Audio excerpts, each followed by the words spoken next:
Hi, my name is Charles Dark, and welcome to the After Dark Show. Today I will be sharing with you some stories. I hope you enjoy.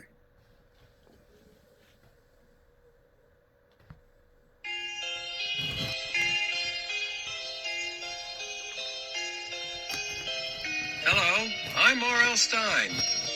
Our classic Goosebumps story is called Return of the Mummy. After last year's scary adventure, Gabe's a little nervous about being back in Egypt, back near the ancient pyramids, back where he saw all those creepy mummies. Then he learns about an Egyptian superstition, a secret chant that is supposed to bring mummies to life. Gabe's uncle says it's just a hoax. But now it sounds like something's moving in the mummy's tomb.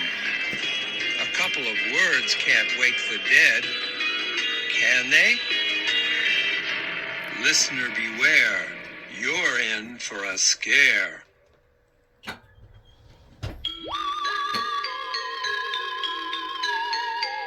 Scholastic Audio presents Return of the Mummy, a Goosebumps classic story by R.L. Stein, read by Kirby Hayborn. Chapter 1. Gabe, we will be landing soon, the stewardess told me, leaning over the seat. Will someone be meeting you at the airport? Yes, probably an ancient Egyptian pharaoh, I told her. Or maybe a disgusting, decaying mummy. She narrowed her eyes at me. No, really, she insisted. Who will be meeting you in Cairo? My Uncle Ben, I replied. But he likes to play practical jokes. Sometimes he dresses in weird costumes and tries to scare me. You told me that your uncle was a famous scientist, the stewardess said. He is, I replied. But he's also weird. She laughed. I liked her a lot. She had pretty blonde hair, and I liked the way she always tilted her head to one side when she talked. Her name was Nancy, and she had been very nice to me during the long flight to Egypt. She knew it was my first time flying all by myself. She kept checking on me and asking me how I was doing, but she treated me like a grown-up. She didn't bring me one of those dumb Connect the Dots books or a plastic wings pin that they always give to kids on planes. And she kept slipping me extra bags of peanuts, even though she wasn't supposed to. Why are you visiting your uncle? Nancy asked. Just for fun? I nodded. I did it last winter, too, I told her. It was really awesome. But this year, Uncle Ben has been digging in an unexplored pyramid. He's discovered an ancient, sacred tomb, and he invited me to be with him when he opens it up. She laughed and tilted her head a little more. You have a good imagination, Gabe, she said. Then she turned away to answer a man's question. I do have a good imagination, but I wasn't making that up. My Uncle Ben Hassad is a famous archaeologist. He has been digging around in pyramids for lots of years. I've seen newspaper articles about him, and once he was in National Geographic. Last Christmas, my entire family visited Cairo. My cousin Sari and I, she's Uncle Ben's daughter, had some amazing adventures down in the chambers of the Great Pyramid. Sari will be there this summer too, I remembered, staring out the plane window at the solid blue sky. I wondered if maybe she would give me a break this time. I like Sari, but she's so competitive. She always has to be the first, the strongest, the smartest, the best. She's the only 13-year-old girl I know who can turn eating breakfast into a contest. Flight attendants, prepare for landing, the pilot announced over the loudspeaker. I sat up to get a better view out the window. As the plane lowered, I could see the city of Cairo beneath us. A slender blue ribbon curled through the city. That, I knew, was the Nile River. The city stretched out from the river. Peering straight down, I could see tall glass skyscrapers and low domed temples. Where the city ended, the desert began. Yellow sand stretched to the horizon. My stomach began to feel a little fluttery. The pyramids were somewhere out in that desert, and in a day or two, I would be climbing down into one of them, following my uncle into a tomb that hadn't been opened for thousands of years. What would we find? I pulled the little mummy hand from my shirt pocket and gazed down at it. It was so tiny, no bigger than a child's hand. I had bought it from a kid at a garage sale for $2. He said it was called a summoner. He said it could summon ancient evil spirits. It looked like a mummy hand. The fingers were wrapped in stained gauze bandages with a little black tar showing through. I thought it was a fake, made of rubber or plastic. I never thought it was a real mummy hand. But last year, the hand had saved all of our lives. The kid who sold it to me was right. It really did bring a bunch of mummies to life. It was amazing. Of course, my parents and my friends back home didn't believe my incredible story, and they didn't believe that the summoner really worked. They said it was just a joke mummy hand made in some souvenir factory, probably made in Taiwan. But I carry it with me wherever I go. It is my good luck charm. I'm not very superstitious. I walk under ladders all the time, and my lucky number is 13. But I really do believe that the little mummy hand will protect me. The strange thing about the mummy hand is that it is always warm. It doesn't feel like plastic. It feels warm, like a real human hand. Back home in Michigan, I had a major panic attack when Mom and Dad were packing my suitcase for the flight. I couldn't find the mummy hand, and, of course, there was no way I would go to Egypt without it. I was so relieved when I finally found it. It was tucked into the back pocket of a crumpled-up pair of jeans. Now, as the plane nosed down for a landing, I reached for the hand in the pocket of my t-shirt. I pulled it out and gasped. The hand was cold. Cold as ice. Chapter 2. Why had the mummy hand suddenly turned cold? Was it some kind of a message? A warning? Was I heading into danger? I didn't have time to think about it. The plane rolled into the gate, and the passengers were scrambling to pull down their carry-on bags and push their way out of the plane. I tucked the mummy hand into my jeans pocket, hoisted up my backpack, and headed to the front. I said goodbye to Nancy and thanked her for all the peanuts. Then I followed the others down the long covered ramp and into the airport. So many people. And they all seemed to be in a hurry. They were practically stepping over each other. Men in dark business suits, women in loose, flowing robes, their faces covered by veils. Teenage girls in jeans and t-shirts. A group of dark, serious-looking men in silky white suits that looked like pajamas. A family with 3 little kids, all crying. I had a sudden sinking feeling. How would I ever find Uncle Ben in this crowd? My backpack began to feel very heavy. My eyes frantically searched back and forth. Strange voices surrounded me, all talking so loudly. No one was speaking English. Ow! I cried out as I felt a sharp pain in my side. I turned and realized that a woman had bumped me with her luggage cart. Stay calm, Gabe, I instructed myself. Just stay calm. Uncle Ben is here, looking for you. He'll find you. You just have to stay calm.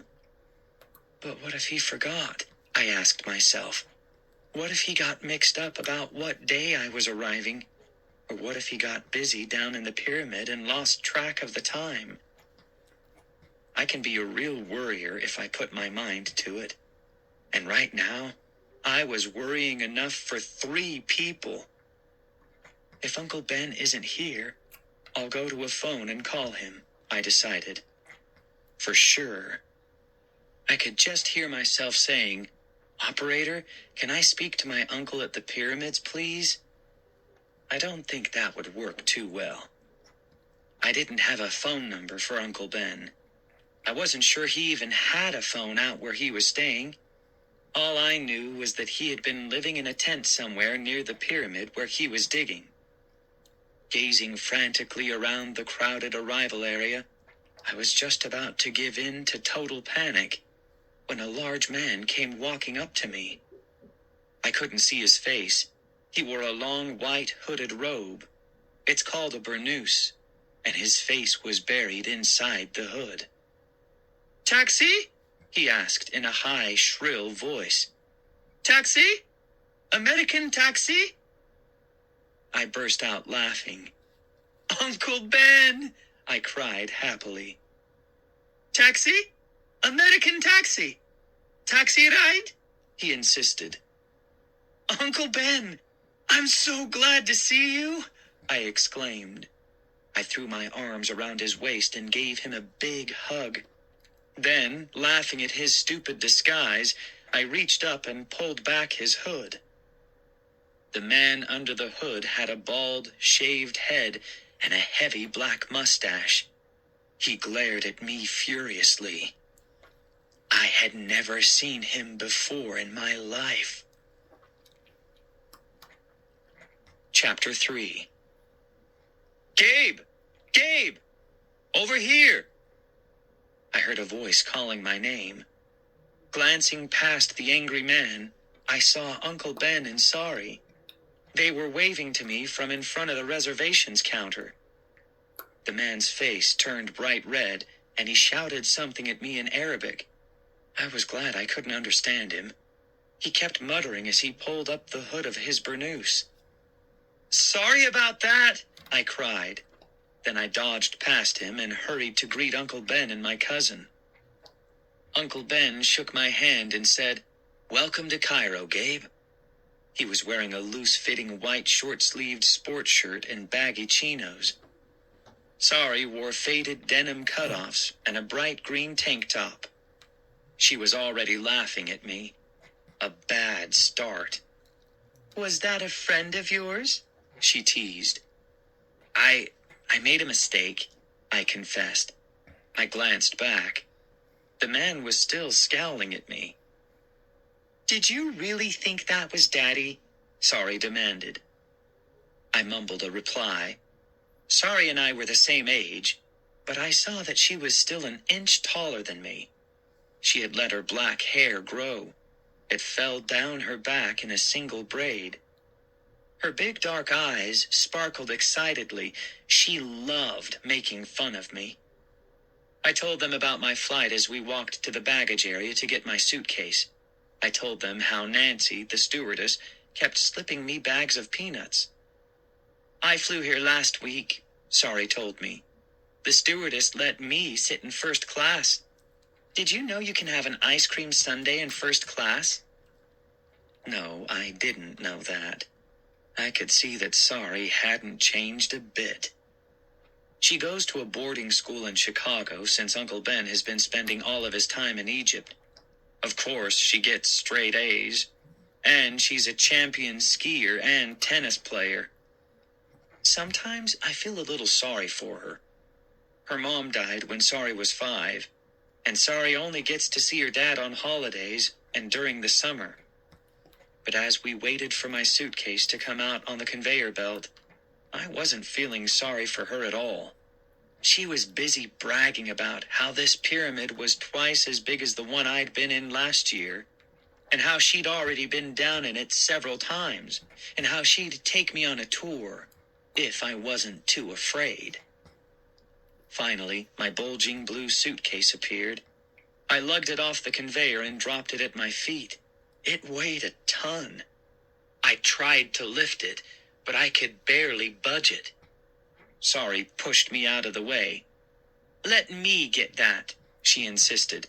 She grabbed the handle, raised the suitcase off the floor, and started off with it. "Hey!" I called after her. What a show-off.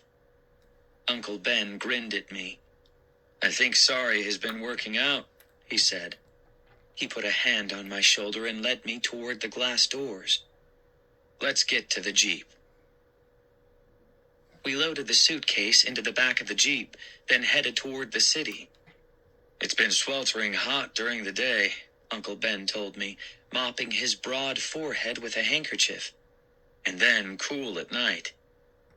Traffic crawled on the narrow street. Horns honked constantly. Drivers kept their horns going whether they moved or stopped. The noise was deafening. "We're not stopping in Cairo," Uncle Ben explained. "We're going straight to the pyramid at Al Giza. We're all living in tents out there so we can be close to our work." "I hope you brought bug spray," Sorry complained. "The mosquitoes are as big as frogs." "Don't exaggerate," Uncle Ben scolded. "Gabe isn't afraid of a few mosquitoes, are you?" "No way," I replied quietly. "How about scorpions?" Sorry demanded. The traffic grew lighter as we left the city behind and headed into the desert. The yellow sand gleamed under the hot afternoon sun. Waves of heat rose up in front of us as the Jeep bumped over the narrow two-lane road. Before long, a pyramid came into view. Behind the waves of heat off the desert floor, it looked like a wavering mirage. It didn't seem real. As I stared out at it, my throat tightened with excitement. I had seen the pyramids last Christmas, but it was still a thrilling sight. "I can't believe the pyramids are thousands of years old," I exclaimed. "Yeah, that's even older than me," Uncle Ben joked. His expression turned serious. "It fills me with pride every time I see them, Gabe," he admitted. "To think that our ancient ancestors were smart enough and skilled enough to build these marvels." Uncle Ben was right. I guess the pyramids have special meaning for me since my family is Egyptian. Both sets of my grandparents came from Egypt. They moved to the United States around 1930. My mom and dad were born in Michigan. I think of myself as a typical American kid, but there's still something exciting about visiting the country where your ancestors came from. As we drove nearer, the pyramid appeared to rise up in front of us. Its shadow formed a long blue triangle over the yellow sand. Cars and tour buses jammed a small parking lot. I could see a row of saddled camels tethered on one side of the lot. A crowd of tourists stretched across the sand, gazing up at the pyramid, snapping photographs, chatting noisily, and pointing. Uncle Ben turned the Jeep onto a narrow side road, and we headed away from the crowd, toward the back of the pyramid. As we drove into the shade, the air suddenly felt cooler. "I'd kill for an ice cream cone," Sorry wailed. "I've never been so hot in my life." "Let's not talk about the heat," Uncle Ben replied, sweat dripping down his forehead into his bushy eyebrows. "Let's talk about how happy you are to see your father after so many months." Sorry groaned.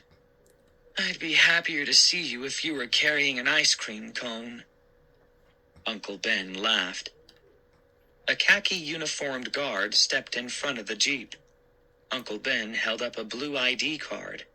The guard waved us past.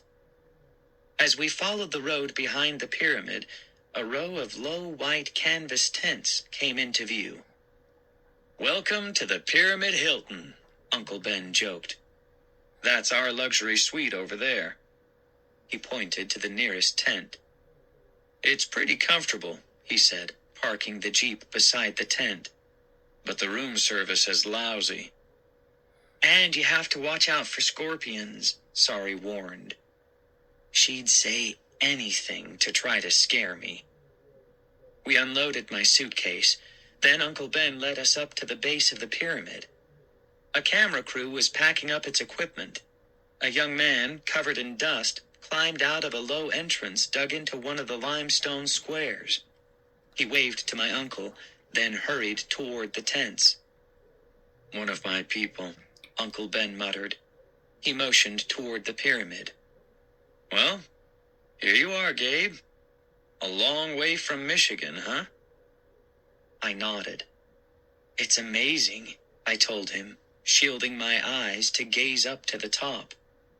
I forgot how much bigger the pyramids look in person.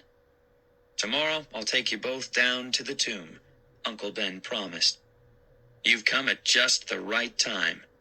We've been digging for months and months, and at long last, we are about to break the seal and enter the tomb itself." "Wow!" I exclaimed.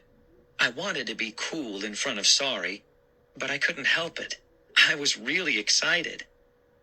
"Guess you'll be really famous after you open the tomb, huh, Dad?" Sorry asked. She swatted a fly on her arm. "Ow!" "I'll be so famous, the flies will be afraid to bite you," Uncle Ben replied. "By the way, do you know what they call flies in ancient Egypt?" Sorry and I shook our heads no. "I don't either," Uncle Ben said, grinning. One of his dumb jokes.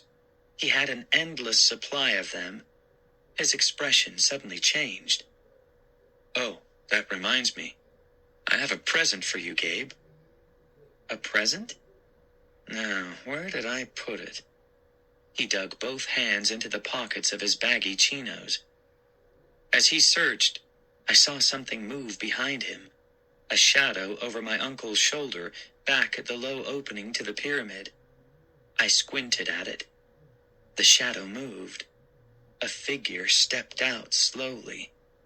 At first, I thought the sun was playing tricks on my eyes, but as I squinted harder, I realized that I was seeing correctly. The figure stepped out from the pyramid. Its face was covered in worn, yellowed gauze.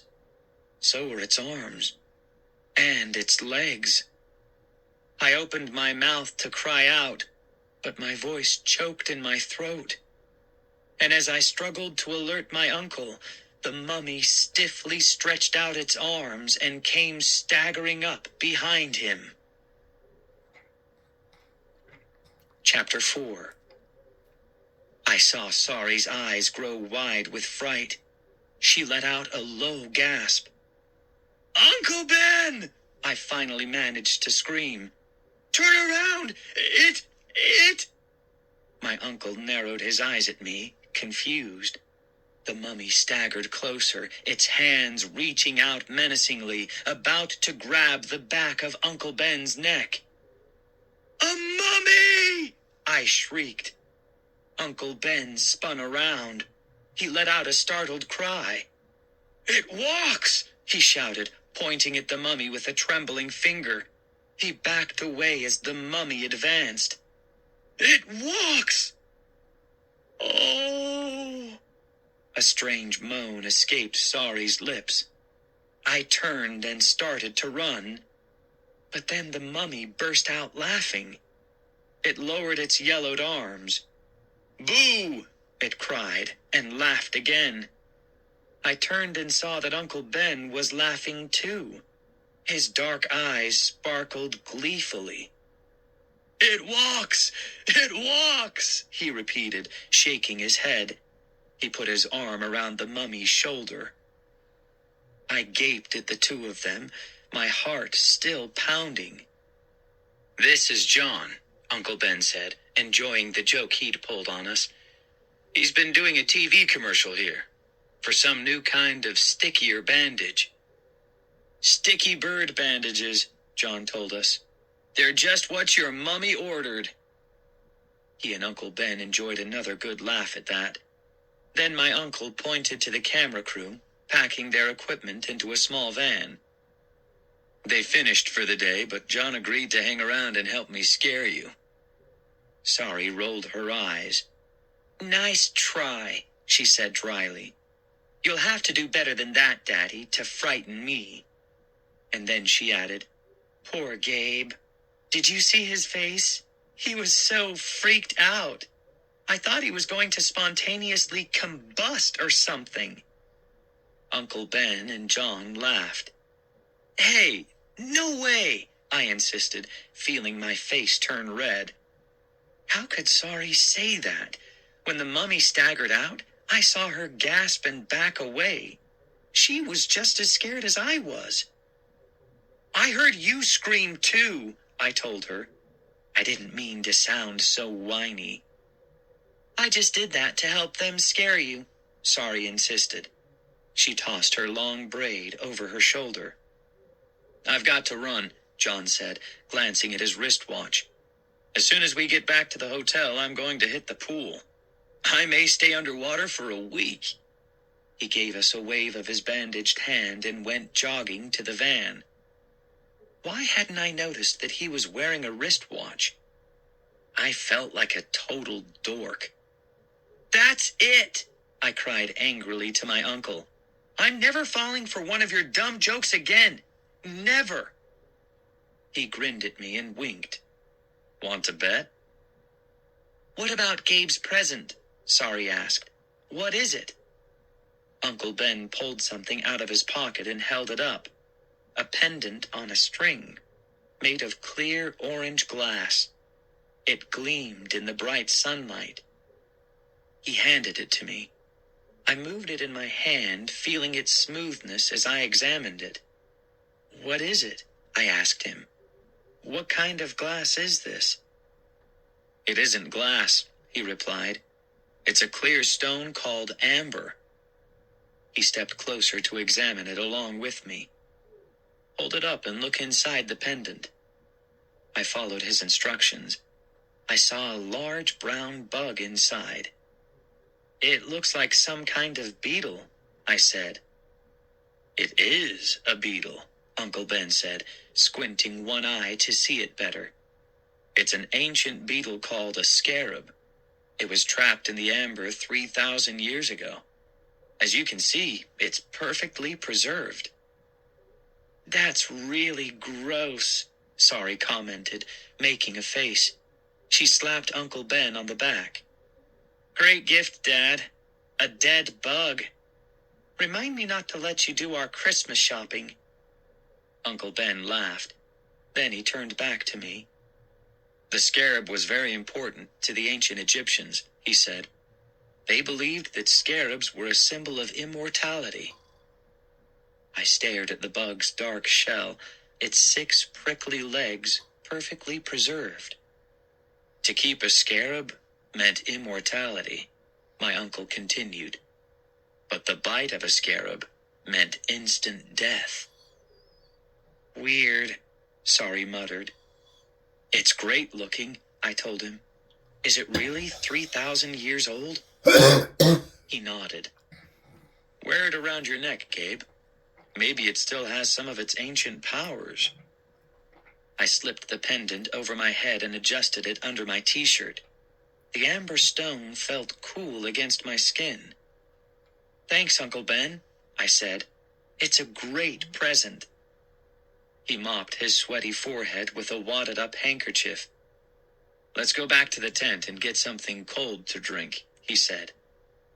We took a few steps, and then stopped when we saw Sari's face. Her entire body trembled. Her mouth dropped open as she pointed to my chest. Sari, what is it? Uncle Ben cried. The scarab, she stammered. It escaped. I saw it. She pointed down. It's there. Huh? I spun away from her and bent down to find the scarab. Ow! I cried out when I felt a sharp stab of pain on the back of my leg, and realized the scarab had bitten me. Chapter 5. As I gasped in alarm, Uncle Ben's words about the scarab rushed through my mind. To keep a scarab meant immortality, but the bite of a scarab meant instant death. Instant death? No! I I let out a howl and spun around, and saw Sari hunched down on her knees, grinning, her hand outstretched, and realized she had pinched my leg. My heart still pounding, I grabbed the pendant and stared into the orange glassy stone. The scarab was still frozen inside, just as it had been for 3,000 years. Ah! I let out a howl of rage. I was mostly furious at myself. Was I going to fall for every dumb joke Uncle Ben and Sari played on me this trip? If so, it was going to be a very long summer. I had always liked my cousin, except for the times when she was being so competitive and so superior. We always got along really well. But now I wanted to punch her. I wanted to say really nasty things to her, but I couldn't think of anything nasty enough.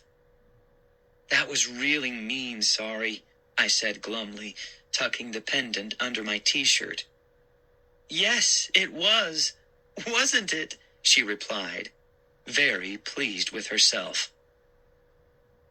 That night, I lay on my back on my narrow cot, staring up at the low tent roof, listening to the brush of the wind against the tent door, the soft creak of the tent poles, the flap of the canvas. I don't think I'd ever felt so alert. Turning my head, I could see the pale glow of moonlight through a crack in the tent door. I could see blades of dried desert grass on the sand outside. I could see water stains on the tent wall over my bed.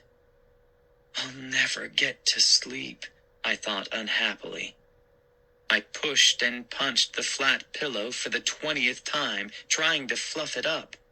The harsh wool blanket felt scratchy against my chin. I'd slept away from home before, but I'd always slept in a room of some kind, not in the middle of a vast sandy desert in a tiny, flapping, creaking canvas tent. I wasn't scared. My uncle lay snoring away in his cot a few feet across the tent. I was just alert. Very, very alert. So alert I could hear the swish of palm trees outside, and I could hear the low hum of car tires miles away on the narrow road. And I heard the thudding of my heart when something wriggled on my chest. I was so alert, I felt it instantly. Just a tickle, a quick, light move. It could only be one thing. The scarab moving inside the amber pendant. No joke this time. No joke. It moved. I fumbled for the pendant in the dark, tossing down the blanket. I held it up to the moonlight. I could see the fat beetle in there, black in its orange prison. Did you move? I whispered to it. Did you wriggle your legs? I suddenly felt really stupid. Why was I whispering to a 3,000-year-old insect? Why was I imagining that it was alive? Annoyed with myself, I tucked the pendant back under my nightshirt. I had no way of knowing how important that pendant would soon become to me. I had no way of knowing that the pendant held a secret that would either save my life or kill me. Chapter 6. The tent was already hot when I awoke the next morning. Bright yellow sunlight poured in through the open tent flap. Squinting against the light, I rubbed my eyes and stretched. Uncle Ben had already gone out. My back ached. The little cot was so hard. But I was too excited to worry about my back. I was going down into the pyramid this morning, to the entrance of an ancient tomb. I pulled on a clean t-shirt and the jeans I'd worn the day before. I adjusted the scarab pendant under the t-shirt. Then I carefully tucked the little mummy hand into the back pocket of my jeans. With the pendant and the mummy hand, I'm well protected, I told myself. nothing bad can happen this trip. I pulled a hairbrush through my thick black hair a few times, tugged my black and yellow Michigan Wolverines cap on. Then I hurried to the mess tent to get some breakfast. The sun was floating above the palm trees in the distance. The yellow desert sand gleamed brightly. I took a deep breath of fresh air. Yuck! There must be some camels nearby, I decided. The air wasn't exactly fresh. I found Sari and Uncle Ben having their breakfast, seated at the end of the long table in the mess tent. Uncle Ben wore his usual baggy chinos and a short-sleeved white sports shirt with coffee stains down the front. Sari had her long black hair pulled straight back in a ponytail. She wore a bright red tank top over white tennis shorts. They greeted me as I entered the tent. I poured myself a glass of orange juice and, since I didn't see any frosted flakes, filled a bowl with Raisin Bran. 3 of Uncle Ben's workers were eating at the other end of the table. They were talking excitedly about their work. "We could go in today," I heard one of them say. "It might take days to break the seal on the tomb door," a young woman replied. I sat down next to Sari. "Tell me about the tomb," I said to Uncle Ben. "Whose tomb is it? What's in there?" He chuckled. "Let me say good morning before I launch into a lecture." Sari leaned over my cereal bowl. "Hey, look," she said, pointing. "I got a lot more raisins than you did." I told you she could turn breakfast into a contest. "Well, I got more pulp in my orange juice," I replied. It was just a joke, but she checked her juice glass to make sure. Uncle Ben wiped his mouth with a paper napkin. He took a long sip of black coffee. "If I'm not mistaken," he began, "the tomb we have discovered here belonged to a prince. Actually, a cousin of King Tutankhamun." "That's King Tut," Sari told me, interrupting. "I know that," I replied sharply. "King Tut's tomb was discovered in 1922, Uncle Ben continued. The vast burial chamber was filled with most of Tut's treasures. It was the most amazing archaeological discovery of its time." A smile crossed his face. "Until now." "Do you think you found something even more amazing?" I asked. I hadn't touched my cereal. I was too interested in my uncle's story. He shrugged. "There's no way of knowing what's behind the tomb door until we open it, Gabe. But I have my fingers crossed. I believe we found the burial chamber of Prince Koru. He was the king's cousin, and he was said to be as wealthy as the king." "And do you think all of Prince Koru's crowns and jewels and belongings are buried with him?" Sari asked. Uncle Ben took the last sip of coffee and slid the white mug across the table. "Who knows?" he replied. "There could be amazing treasures in there. Or it could be empty. Just an empty room." "How could it be empty?" I demanded. "Why would there be an empty tomb in the pyramid?" "Grave robbers," Uncle Ben replied, frowning. "Remember, Prince Koru was buried sometime around 1300 BC. Over the centuries, thieves broke into the pyramids and robbed the treasures from many burial chambers." He stood up and sighed. "We may have been digging for all these months only to find an empty room." "No way!" I cried excitedly. "I'll bet we find the prince's mummy in there, and millions of dollars worth of jewels." Uncle Ben smiled at me. "Enough talk," he said. "Finish your breakfast so we can go find out." Sari and I followed Uncle Ben out of the tent. He waved to 2 young men who came out of the supply tent carrying digging equipment. Then he hurried over to talk to them. Sari and I lingered behind. She turned to me, a serious expression on her face. "Hey, Gabe," she said softly. "Sorry I've been such a pain." You? A pain? I replied sarcastically. She didn't laugh. I'm kind of worried, she confessed. About Daddy. I glanced at Uncle Ben. He was slapping one of the young men on the back as he talked. His usually jolly self. Why are you worried? I asked Sorry. Your dad is in a great mood. That's why I'm worried, Sorry whispered. He's so happy and excited. He really thinks this is going to be the discovery that makes him famous. So? I demanded. So what if it turns out to be an empty room? Sorry replied, her dark eyes watching her father. What if grave robbers did strip the place? Or what if it isn't that prince's tomb after all?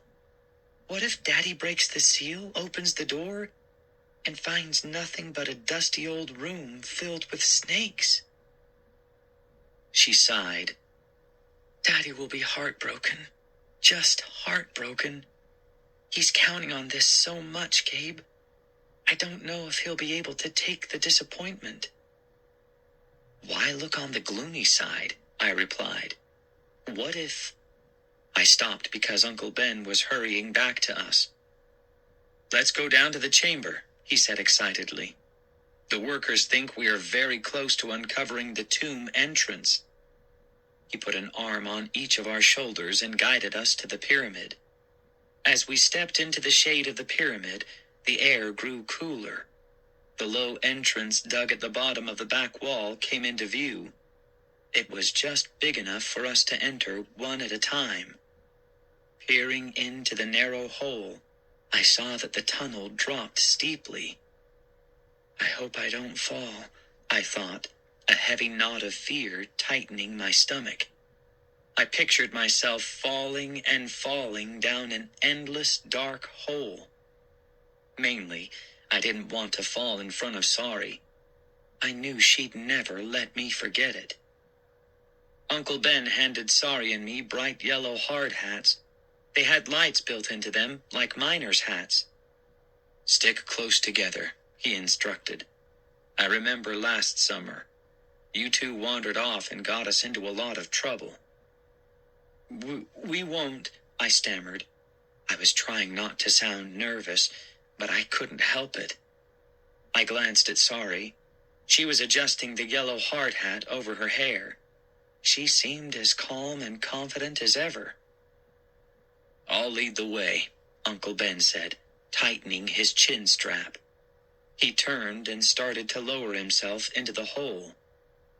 But a shrill cry from behind us made us all stop and turn around. Stop! Please, stop! Don't go in! Chapter 7. A young woman came running across the sand. Her long black hair flew behind her head as she ran. She carried a brown briefcase in one hand, a camera strapped around her neck, bobbed in front of her. She stopped in front of us and smiled at Uncle Ben. Dr. Hassad? She asked breathlessly. My uncle nodded. Yes? He waited for her to catch her breath. Wow, she's really pretty, I thought. Her long black hair was sleek and shiny. She had bangs cut straight across her forehead. Beneath the bangs were the most beautiful green eyes I'd ever seen. She was dressed all in white. A white suit jacket and a white blouse over white slacks. She was short, only an inch or two taller than Sorry. She must be a movie star or something, I told myself. She's so great looking. She set her briefcase down on the sand and brushed back her long black hair. I'm sorry I shouted like that, Dr. Hassad, she told my uncle. It's just that I needed to talk to you. I didn't want you to disappear into the pyramid. Uncle Ben narrowed his eyes at her, studying her. How did you get past the security guard? He asked, pulling off the hard hat. I showed them my press card, she replied. I'm a reporter for the Cairo Sun. My name is Neela Ramat. I was hoping... Neela? Uncle Ben interrupted. What a pretty name. She smiled. Yes, my mother named me after the river of life, the Nile. Well, it's a very pretty name, Uncle Ben replied. His eyes twinkled. But I'm not ready to have any reporters write about our work here. Neela frowned and bit her lower lip. I spoke to Dr. Fielding a few days ago, she said. My uncle's eyes widened in surprise. You did? Dr. Fielding gave me permission to write about your discovery, Neela insisted, her green eyes locked on my uncle. Well, we haven't discovered anything yet, Uncle Ben said sharply. There may not be anything to discover. That's not what Dr. Fielding told me, Neela replied. He seemed confident that you were about to make a discovery that would shock the world. Uncle Ben laughed. Sometimes my partner gets excited and talks too much, he told Neela. Neela's eyes pleaded with my uncle.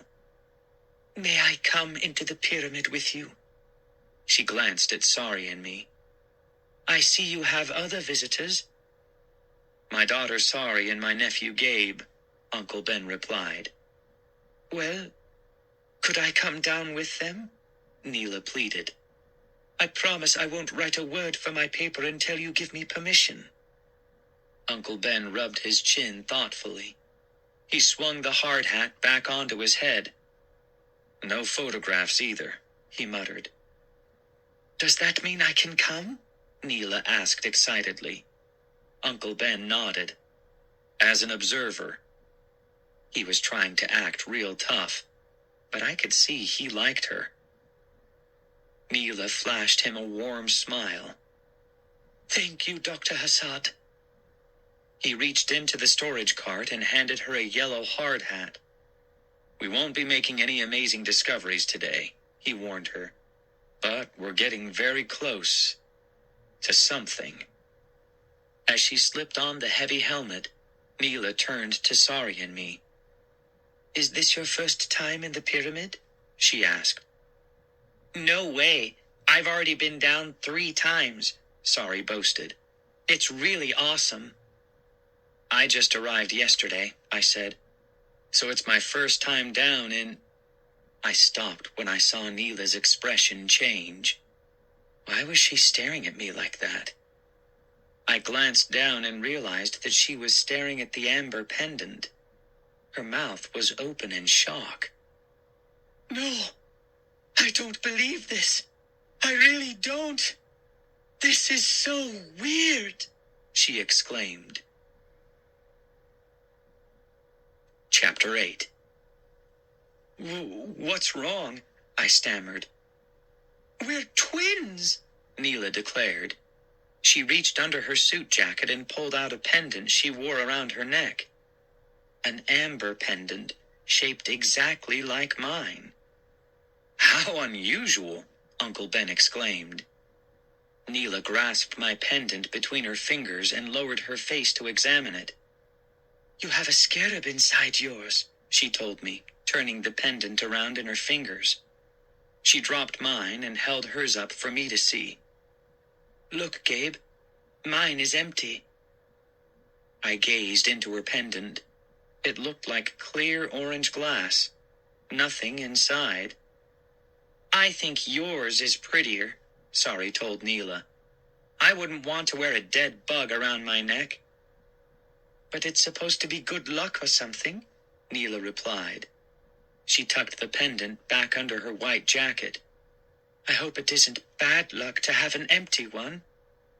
I hope so too, Uncle Ben commented dryly. He turned and led us into the pyramid opening. I'm not really sure how I got lost. Sari and I were walking together behind Uncle Ben and Neela. We were close behind them. I could hear my uncle explaining about how the tunnel walls were granite and limestone. Our helmet lights were on. The narrow beams of yellow light darted and crisscrossed over the dusty tunnel floor and walls as we made our way deeper and deeper into the pyramid. The ceiling hung low, and we all had to stoop as we walked. The tunnel kept curving, and there were several smaller tunnels that branched off. False starts and dead ends, Uncle Ben called them. It was hard to see in the flickering light from our helmets. I stumbled once and scraped my elbow against the rough tunnel wall. It was surprisingly cool down here, and I wished I had worn a sweatshirt. Up ahead, Uncle Ben was telling Neela about King Tut and Prince Koru. It sounded to me as if Uncle Ben was trying to impress her. I wondered if he had a crush on her or something. "This is so thrilling," I heard Neela exclaim. "It was so nice of Dr. Fielding and you to let me see it." "Who is Dr. Fielding?" I whispered to Sari. "My father's partner," Sari whispered back. "But Daddy doesn't like him. You'll probably meet him. He's always around. I don't like him much either." I stopped to examine a strange-looking marking on the tunnel wall. It was shaped like some kind of animal head. "Sorry, look," I whispered. "An ancient drawing." Sari rolled her eyes. "It's Bart Simpson," she muttered. "One of Daddy's workers must have drawn it there." "I knew that," I lied. "I was just testing you." When was I going to stop making a fool of myself in front of my cousin? I turned back from the stupid drawing on the wall, and Sari had vanished. I could see the narrow beam of light from her hard hat up ahead. "Hey, wait up!" I called, but the light disappeared as the tunnel curved away. And then I stumbled again. My helmet hit the tunnel wall, and the light went out. "Hey, Sari? Uncle Ben?" I called to them.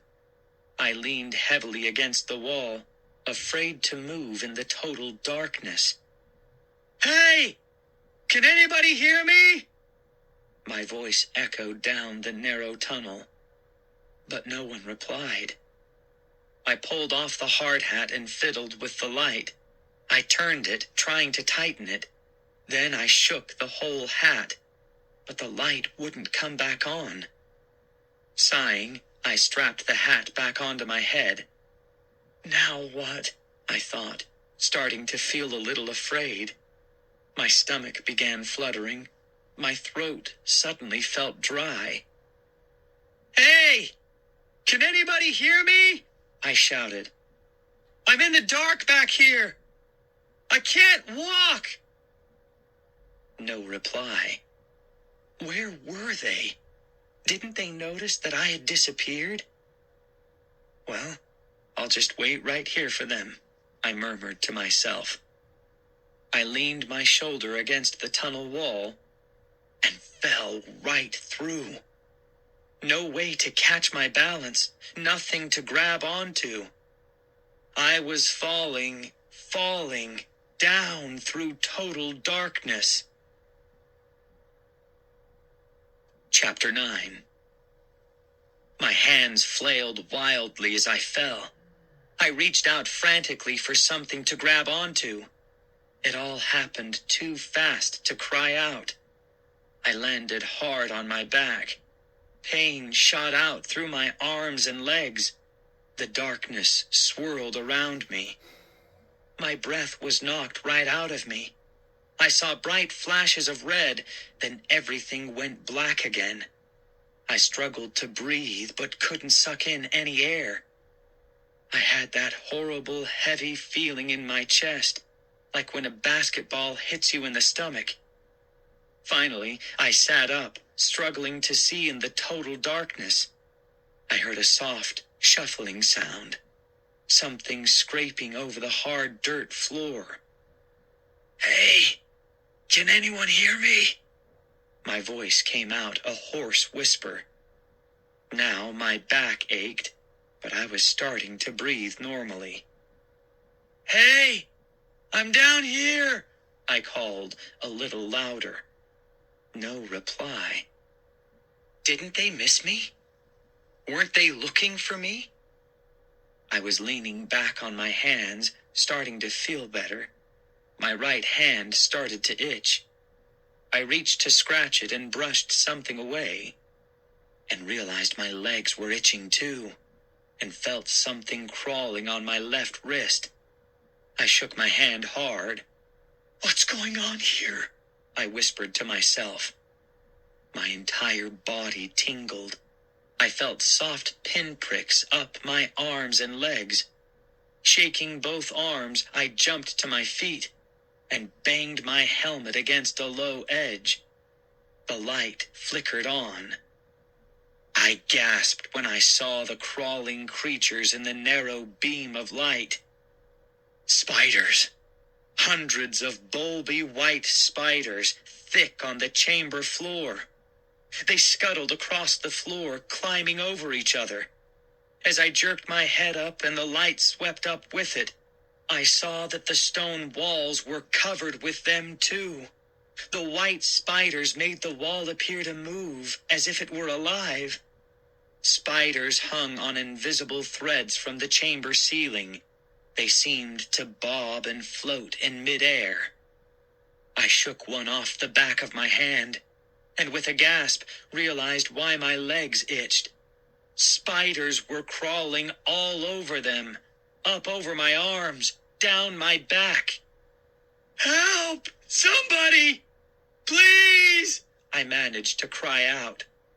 I felt a spider drop onto the back of my neck. I brushed it away with a frantic slap. "Somebody help me!" I screamed. "Can anyone hear me?" And then I saw something scarier, much scarier. A snake slid down from above me, lowering itself rapidly toward my face. Chapter 10. I ducked and tried to cover my face as the snake silently dropped toward me. "Grab it!" I heard someone call. "Grab onto it!" With a startled cry, I raised my eyes. The light beam followed, and I saw that it was not a snake that stretched from above, but a rope. "Grab onto it, Gabe! Hurry!" Sorry shouted urgently from high above. Brushing away spiders, kicking frantically to shake the spiders off my sneakers, I grasped the rope with both hands and felt myself being tugged up, pulled up through the darkness to the tunnel floor above. A few seconds later, Uncle Ben reached down and grabbed me under the arms. As he hoisted me up, I could see Sari and Neela pulling with all their might on the rope.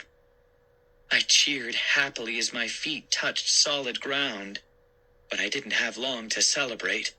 My entire body felt as if it were on fire.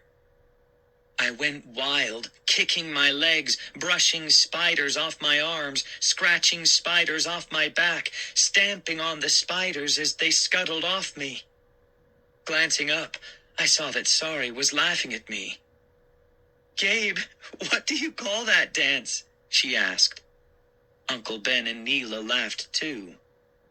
"How did you fall down there, Gabe?" my uncle demanded, peering down into the spider chamber. "The wall. It gave way," I told him, frantically scratching my legs. "I thought you were still with me," Sari explained. "When I turned around..." Her voice trailed off. The light on Uncle Ben's helmet beamed down to the lower chamber. "That's a long fall," Uncle Ben said, turning back to me. "Are you sure you're okay?" I nodded. "Yeah, I guess. It knocked the wind out of me, and then the spiders..." "There must be hundreds of chambers like that," my uncle commented, glancing at Neela. "The pyramid builders made a maze of tunnels and chambers to fool tomb robbers and keep them from finding the real tomb." "Yuck! Such fat spiders!" Sari groaned, stepping back. "There are millions of them down there," I told her. "On the walls, hanging from the ceiling, everywhere." "This is going to give me bad dreams," Neela said softly, moving closer to Uncle Ben. "You sure you're okay?" my uncle demanded again. I started to reply. Then I suddenly remembered something. The mummy hand. It was tucked in my back pocket. Had it been crushed when I landed on it? My heart skipped a beat. I didn't want anything bad to happen to that little hand. It was my good luck charm. I reached into my jeans pocket and pulled it out. Holding it under the light from my hard hat, I examined it carefully. I breathed a sigh of relief when I saw that it was okay. It still felt cold, but it hadn't been crushed. "What's that?" Neela asked, leaning closer to see it better. She brushed her long hair away from her face. "Is that the summoner?" "How did you know that?" I demanded, holding the hand up so she could see it better. Neela stared at it intently. "I know a lot about ancient Egypt," she replied. "I've studied it my whole life." "It might be an ancient relic," Uncle Ben broke in. "Or it might just be a tacky souvenir," Sari added. "It has real powers," I insisted, brushing it off carefully. "I landed on it down there." I pointed to the spider chamber, "and it didn't get crushed." "I guess it is a good luck charm," Neela said, turning back to Uncle Ben. "Then why didn't it keep Gabe from falling through that wall?" Sari cracked. Before I could answer, I saw the mummy hand move. The tiny fingers slowly curled, out, and then in. I cried out and nearly dropped it. "Gabe, now what?" Uncle Ben demanded sharply. Nothing," I replied. They wouldn't believe me anyway. "I think we've done enough exploring for now," Uncle Ben said. As we made our way to the entrance, I held the mummy hand in front of me. I wasn't seeing things. I knew that for sure. The fingers really had moved. But why? Was the hand trying to signal me? Was it trying to warn me about something? Chapter 11.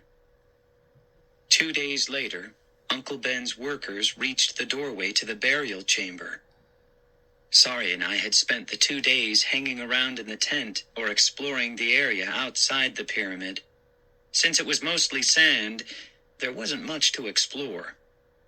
We spent one long afternoon playing game after game of Scrabble.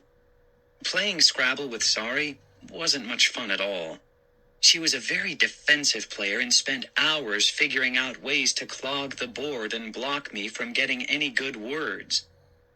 Whenever I put down a really good word, Sari claimed it wasn't a real word and couldn't be allowed. And since we didn't have a dictionary in the tent, she won most of the arguments. Uncle Ben, meanwhile, seemed really stressed out. I thought maybe he was nervous about finally opening the tomb. He barely spoke to Sari and me. Instead, he spent a lot of time meeting with people I didn't recognize. He seemed very serious and businesslike. None of his usual backslapping and joking. Uncle Ben also spent a lot of time talking with Neela. At first, she'd said she wanted to write about his discovery in the pyramid, but now she'd decided to write an article about him. She wrote down nearly every word he said in a little pad she carried with her. Then, at breakfast, he finally smiled for the first time in 2 days. "Today's the day," he announced. Sari and I couldn't hide our excitement. "Are you taking us with you?" I asked. Uncle Ben nodded. "I want you to be there," he replied. "Perhaps we will make history today. Perhaps it will be a day you will want to remember for the rest of your lives."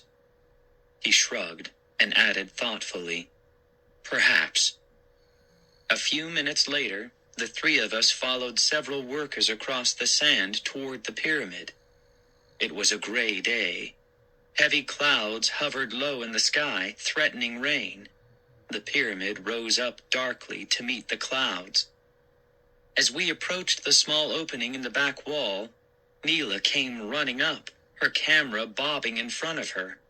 She wore a long-sleeved blue denim work shirt over loose-fitting faded jeans. Uncle Ben greeted her warmly. "But still no photographs," he told her firmly. "Promise?" Neela smiled back at him. Her green eyes lit up excitedly. She raised a hand to her heart. "Promise." We all took yellow hard hats from the equipment dump. Uncle Ben was carrying a large stone mallet. He lowered himself into the entrance, and we followed. My heart was racing as I hurried to keep up with Sorry. The lights from our helmets darted over the narrow tunnel. Far up ahead, I could hear the voices of workers and the steady scrape of their digging tools. "This is really awesome," I exclaimed breathlessly to Sorry. "Maybe the tomb is filled with jewels," Sorry whispered as we made our way around a curve. "Sapphires and rubies and emeralds. Maybe I'll get to try on a jeweled crown worn by an Egyptian princess." "Do you think there's a mummy in the tomb?" I asked. I wasn't too interested in jewels. "Do you think the mummified body of Prince Koru is lying there, waiting to be discovered?"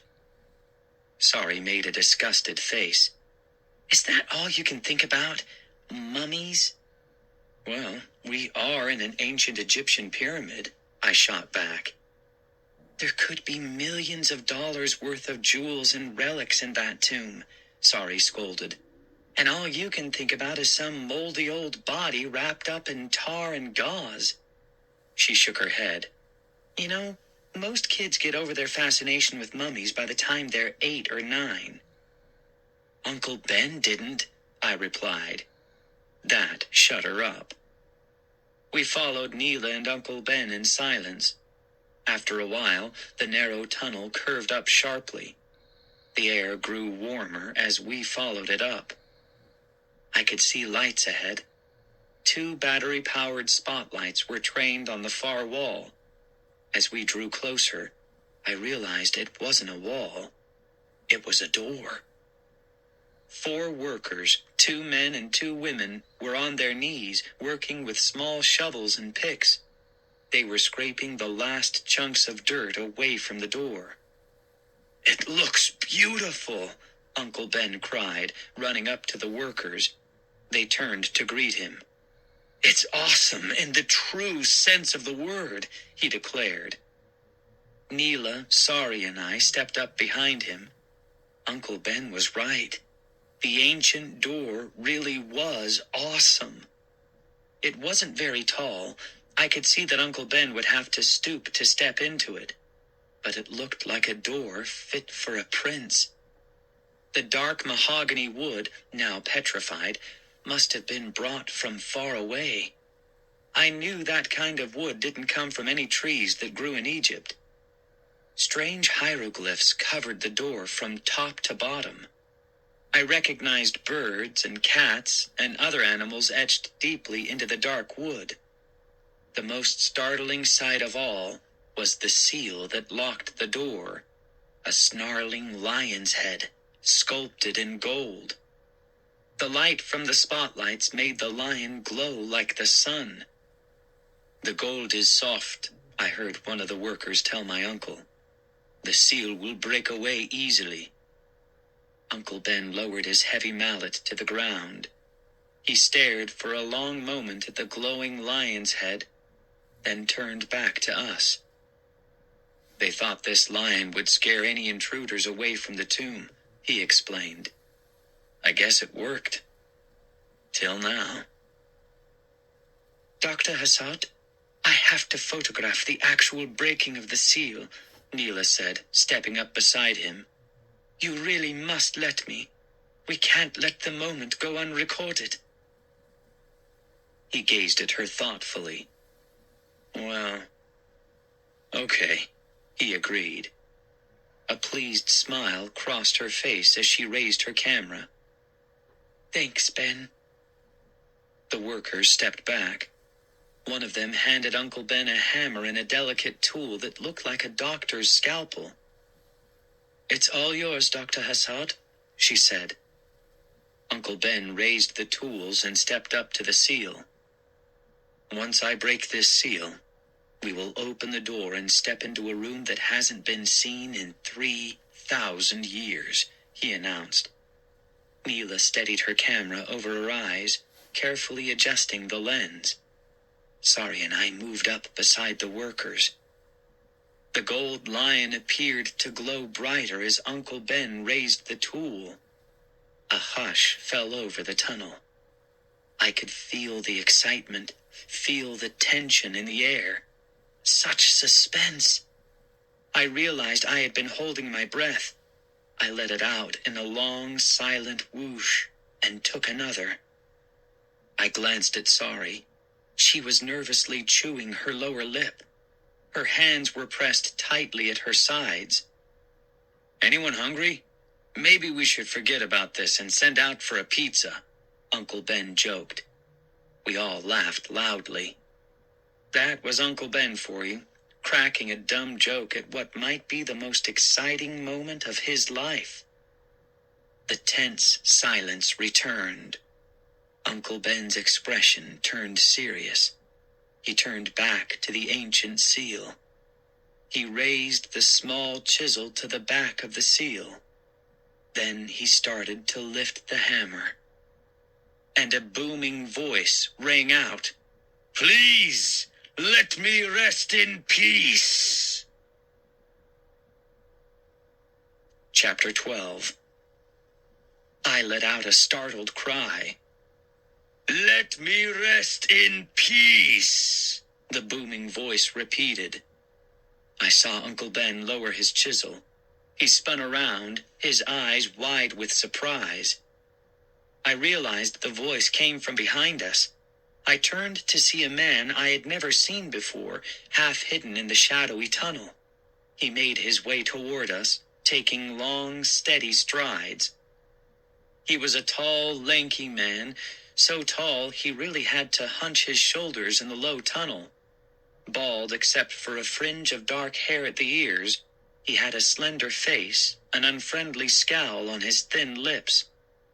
He wore a perfectly ironed safari jacket over a shirt and necktie. His black eyes, like little raisins, glared at my uncle. I wondered if the man ever ate. He was as skinny as a mummy himself. "Omar," Uncle Ben started. "I wasn't expecting you back from Cairo." "Let me rest in peace," Dr. Fielding repeated, softer this time. "Those are the words of Prince Koru, written on the ancient stone we found last month. That was the prince's wish." "Omar, we've been over this before," my uncle replied, sighing. He lowered the hammer and chisel to his sides. Dr. Fielding pushed past Sari and me as if we weren't there. He stopped in front of my uncle and swept a hand back over his bald head. "Well then, how can you dare to break the seal?" Dr. Fielding demanded. "I am a scientist," my uncle replied slowly, speaking each word clearly and distinctly. "I cannot allow superstition to stand in the way of discovery, Omar." "I am also a scientist," Dr. Fielding replied, using both hands to tighten his necktie. "But I am not willing to defile this ancient tomb. I am not willing to go against the wishes of Prince Koru. And I am not willing to call the words of the hieroglyph mere superstition." "This is where we disagree," Uncle Ben said softly. He motioned to the 4 workers. "We have spent too many months, too many years to stop just outside the door. We have come this far, Omar. We must go the rest of the way." Dr. Fielding chewed his lower lip. He pointed to the top of the door. "Look, Ben. There are the same hieroglyphs as on the stone. The same warning. Let me rest in peace."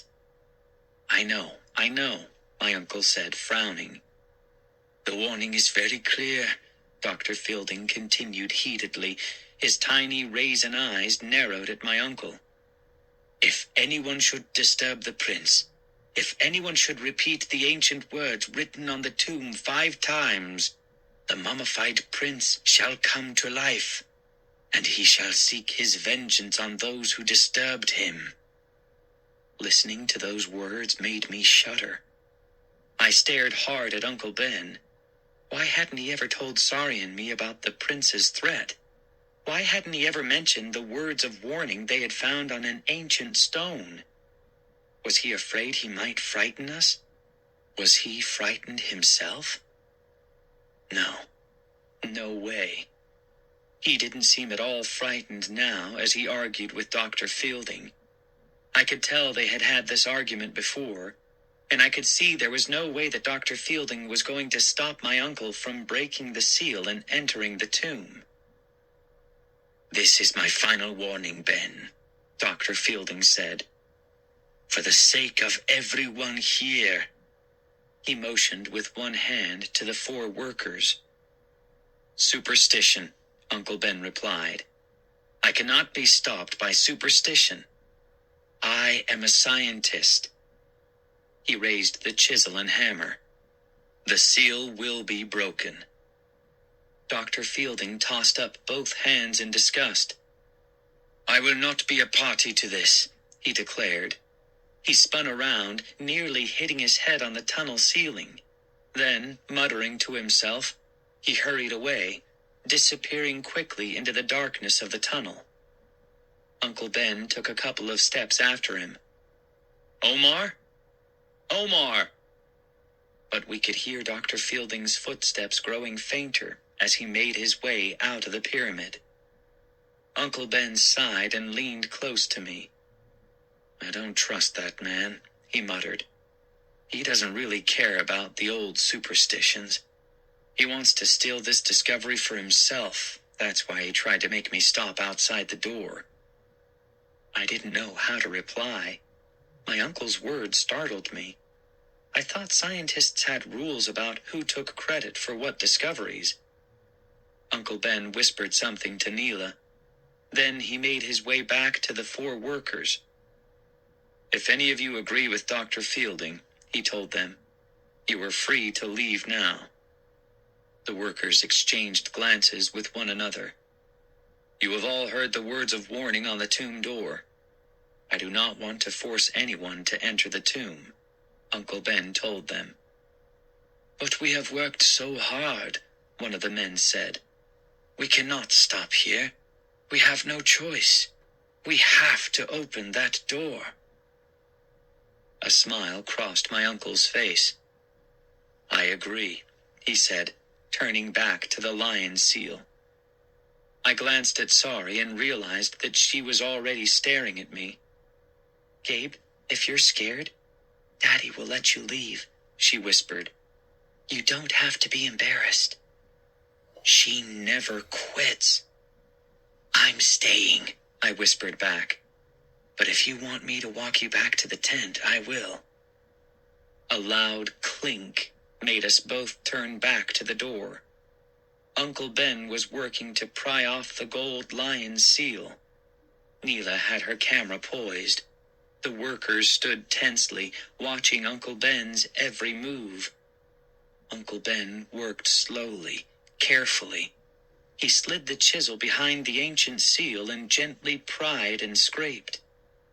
A few minutes later, the seal fell into my uncle's hands. Neela busily snapped photograph after photograph.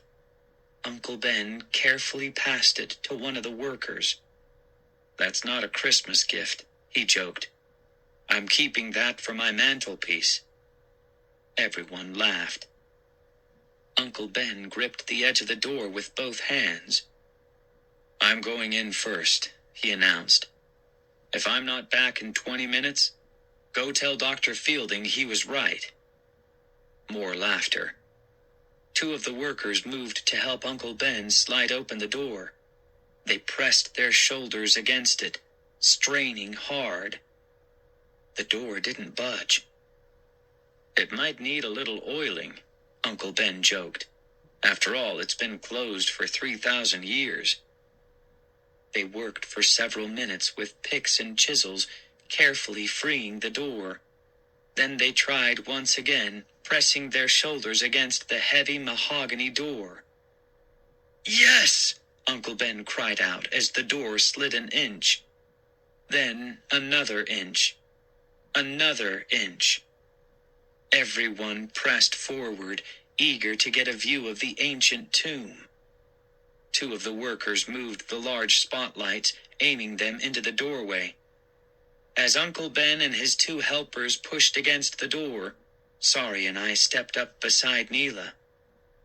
"Isn't this amazing?" Neela cried excitedly. "I can't believe I'm the only reporter here. I'm so lucky." I'm lucky too, I realized.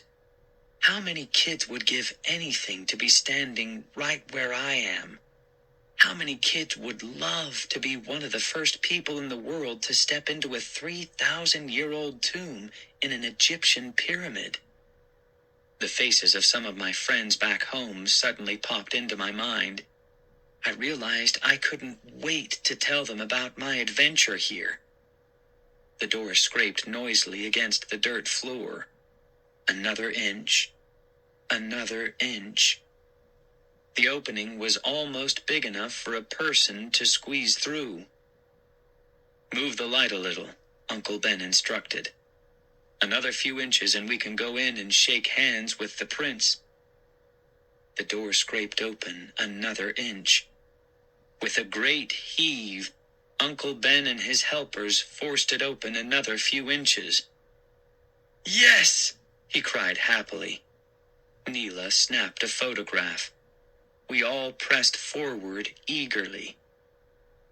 Uncle Ben slid through the opening first. Sari bumped me out of the way and cut in front of me. My heart was pounding hard. My hands were suddenly ice cold. I didn't care who went in first. I just wanted to go in. One by one, we slipped into the ancient chamber. Finally, my turn came. I took a deep breath, slipped through the opening, and saw nothing. Except for a lot of cobwebs, the chamber was bare. Totally bare. Chapter 13. I let out a long sigh. Poor Uncle Ben. All that work for nothing. I felt so disappointed. I glanced around the bare chamber. The spotlights made the thick cobwebs glow like silver. Our shadows stretched across the dirt floor like ghosts. I turned to Uncle Ben, expecting him to be disappointed too. But to my surprise, he had a smile on his face. "Move the lights," he told one of the workers, "and bring the tools. We have another seal to remove." He pointed across the empty room to the back wall. In the gray light, I could make out the outline of a door. Another sculpted lion sealed it shut. "I knew this wasn't the real burial chamber," Sari cried, grinning at me. "As I said, the Egyptians often did this," Uncle Ben explained. "They built several false chambers to hide the real chamber from grave robbers." He pulled off his hard hat and scratched his hair. "In fact," he continued, "we may find several empty chambers before we find Prince Koru's resting place." Neela snapped a photo of Uncle Ben examining the newly discovered door. She smiled at me. "You should have seen the expression on your face, Gabe," she said. "You looked so disappointed." I started, but the scrape of Uncle Ben's chisel against the seal made me stop. We all turned to watch him work at the seal. Staring across the cobweb-filled chamber, I tried to imagine what waited for us on the other side of the door. Another empty chamber? Or a 3,000-year-old Egyptian prince surrounded by all of his treasures and belongings? Work on the door went slowly. We all broke for lunch and then returned. That afternoon, Uncle Ben and his helpers worked for another couple of hours, carefully trying to remove the seal without damaging it. As they worked, Sari and I sat on the floor and watched. The air was hot and kind of sour. I guess it was ancient air. Sari and I talked about last year and the adventures we'd had in the Great Pyramid. Neela snapped our picture. "Almost got it," Uncle Ben announced. We all started to get excited again. Sari and I climbed to our feet and crossed the room to get a better view. The lion seal slid free from the door. Two of the workers placed it gently into a padded crate. Then Uncle Ben and the other two workers set to work, pushing open the door. This door proved even more difficult than the last. "It's really stuck," Uncle Ben groaned. He and the workers pulled out more tools and began prying and chipping away the hard crust that had formed on the doorway over the centuries. An hour later, they got the door to slide an inch. Then another inch. Another. When it had slid halfway open, Uncle Ben removed the light from his helmet and beamed it through the opening.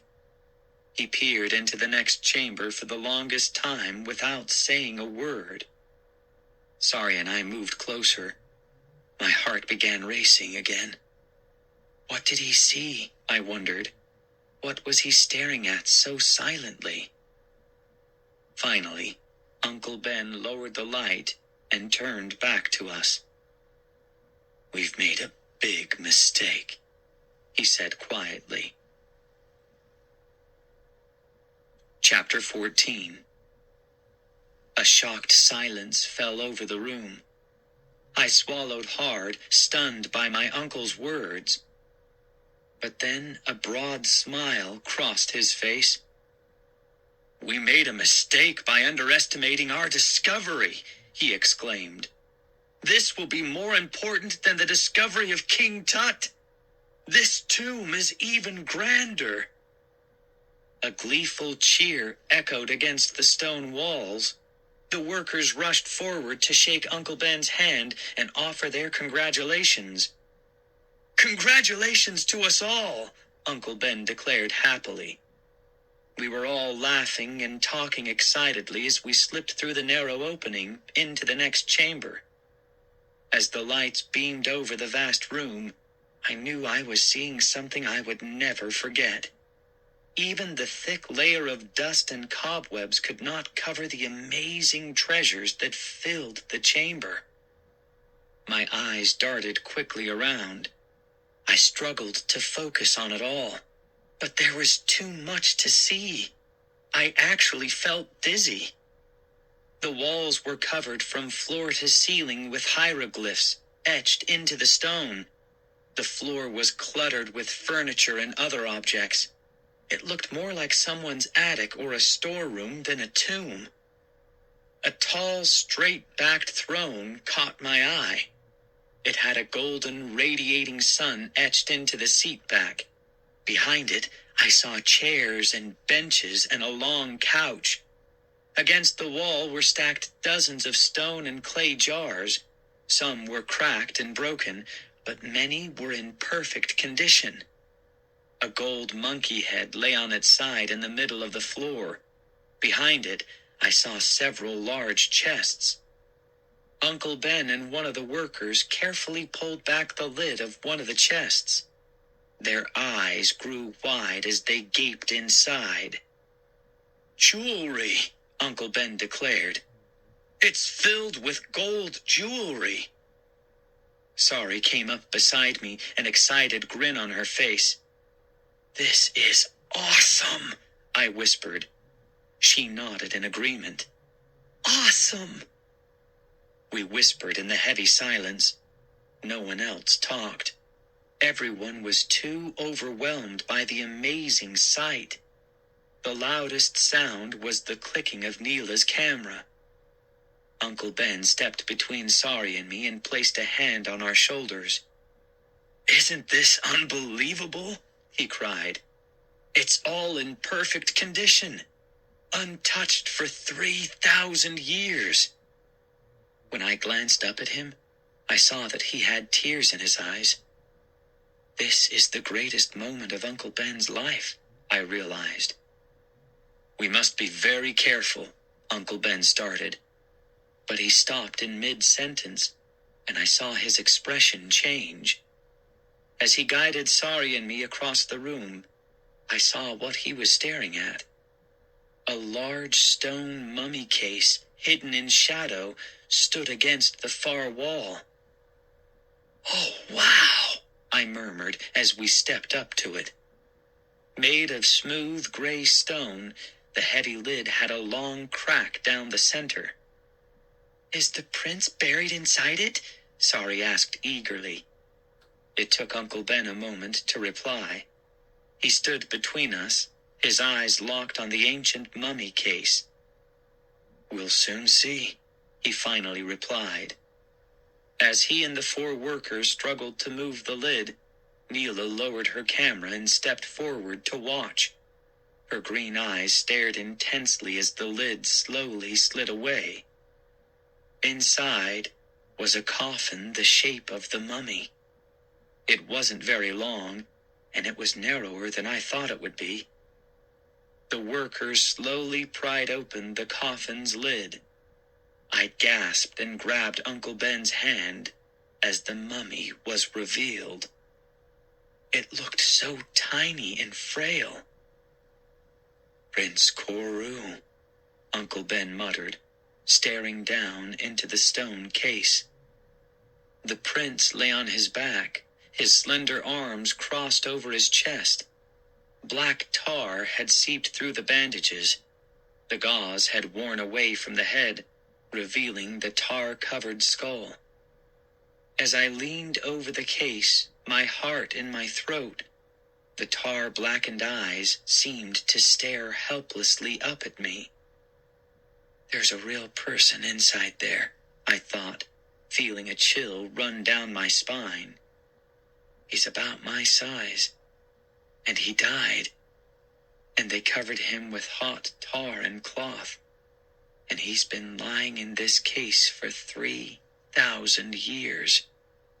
A real person, a royal prince.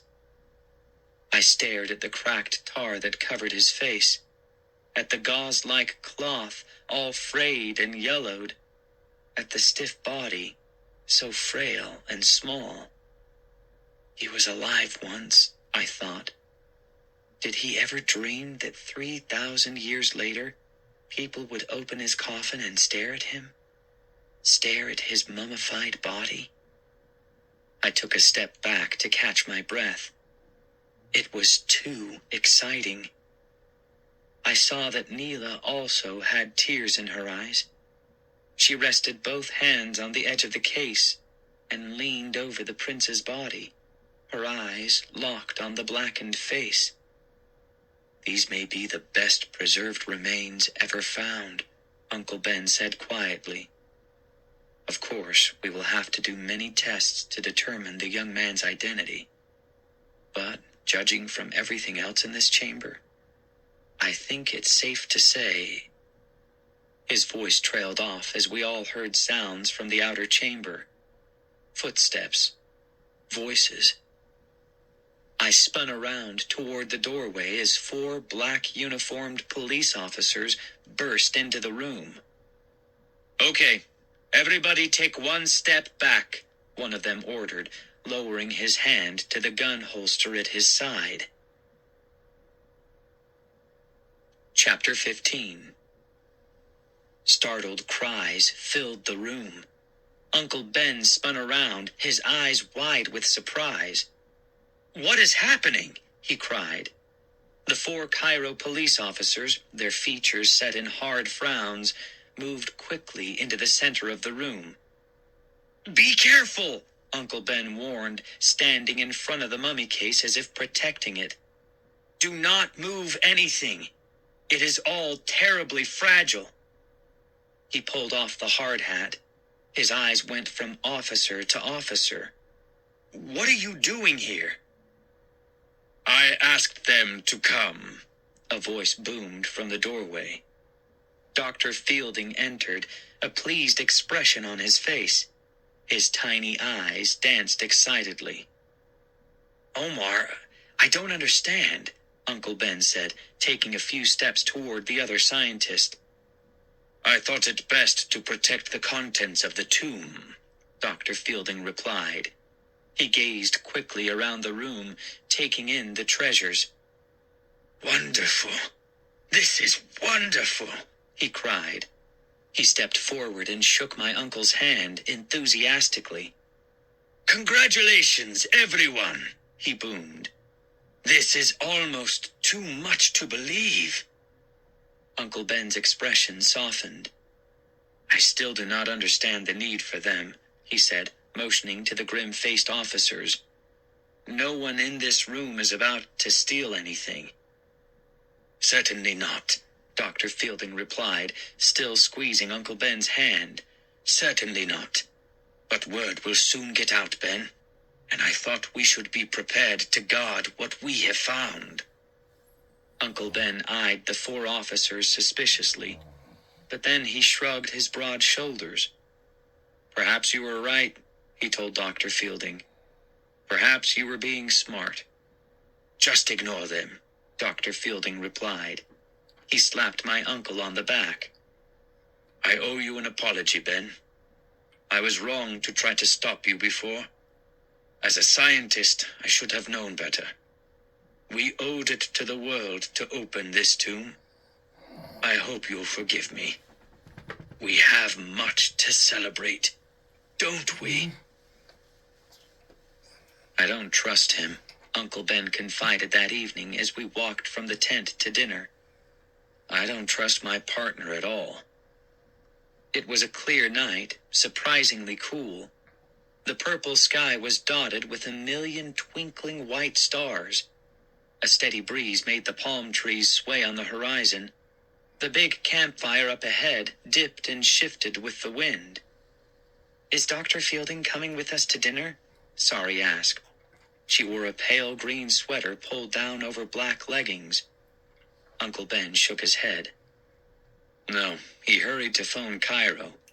I think he's eager to tell our backers the good news. He seemed really excited when he saw the mummy and everything, I said, glancing at the pyramid rising darkly to the evening sky. Yes, he did, my uncle admitted. He certainly changed his mind in a hurry. But I'm keeping my eye on him. Omar would like nothing better than to take over the project. I'm going to keep an eye on those police officers of his, too. Daddy, this should be a happy night, Sari scolded.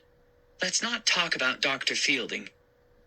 Let's just talk about Prince Koru and how you're going to be rich and famous. Uncle Ben laughed. It's a deal, he told her.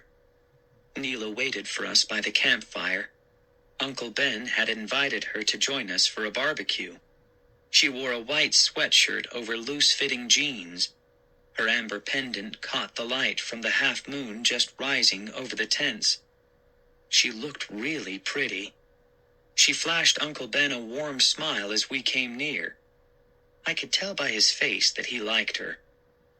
Sari, you're taller than Gabe, aren't you? Neela commented. Sari grinned. She loved being taller than me, even though I'm a little older. Less than an inch, I said quickly. People are definitely getting taller, Neela said to my uncle. Prince Koru was so short. He'd be a midget today. It makes you wonder why such short people built such tall pyramids, Uncle Ben said, grinning. Neela smiled and took his arm. Sari and I exchanged glances. I could see what Sari was thinking. Her expression said, "What's up with those two?" We had a great dinner. Uncle Ben burned the hamburger rolls a little, but no one really minded. Sari downed 2 hamburgers. I could only eat 1. That gave her something else to boast about. I was really getting fed up with my bragging cousin. I found myself trying to think of a way to get back at her.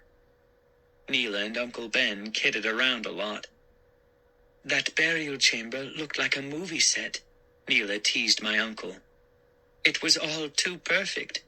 All that gold, and that perfect little mummy. It's all a fake. That's what I'm going to write in my article. Uncle Ben laughed. He turned to me. Did you check out the mummy, Gabe? Was this one wearing a wristwatch? I shook my head. No wristwatch. See? Uncle Ben told Neela. No wristwatch. So it's got to be real. I guess that proves it, Neela said, smiling warmly at my uncle.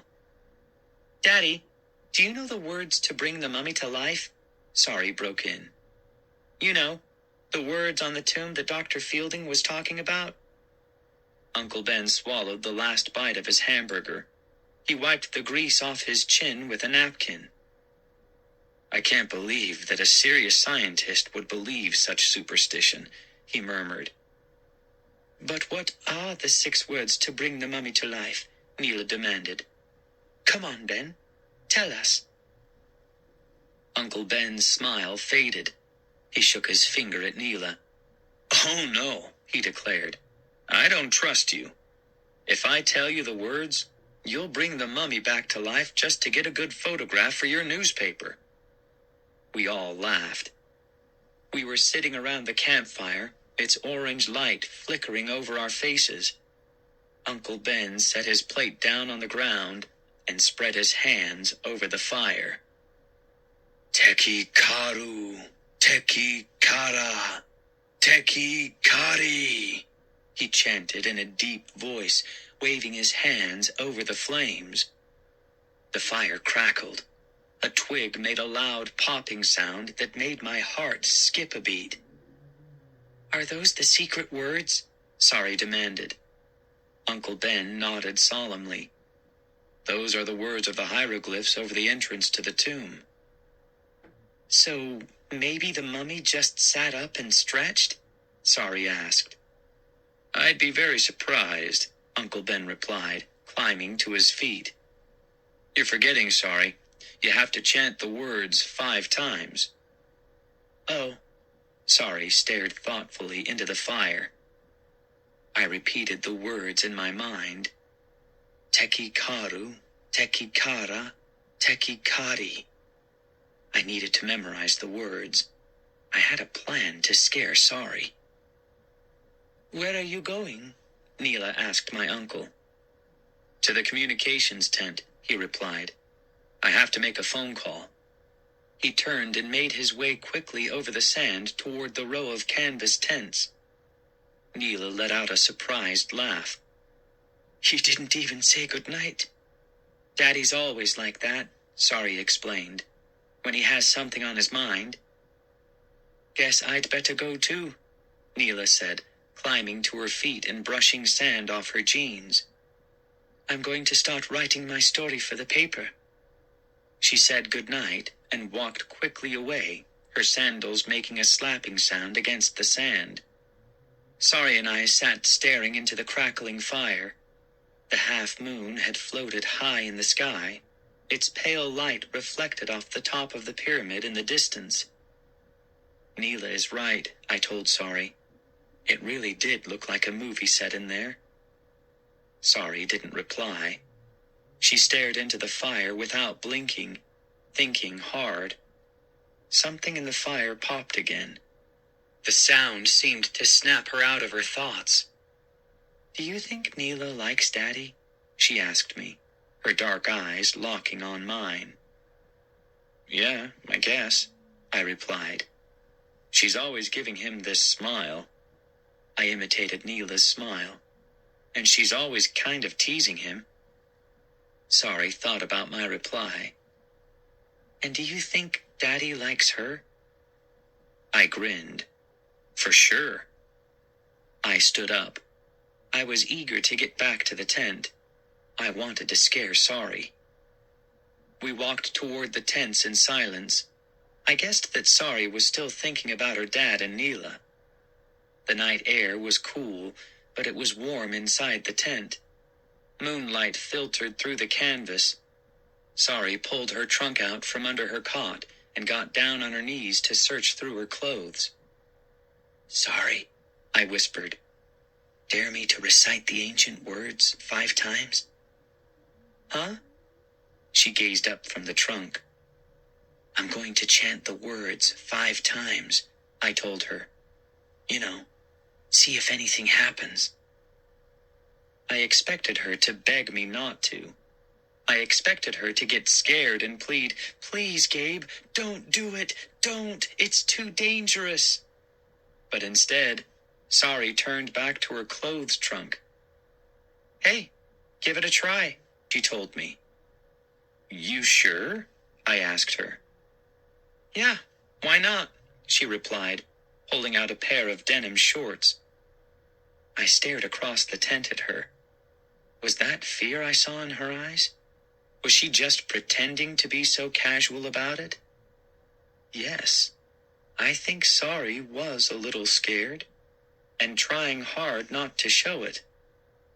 I took a few steps closer and chanted the ancient words in the same low voice Uncle Ben had used.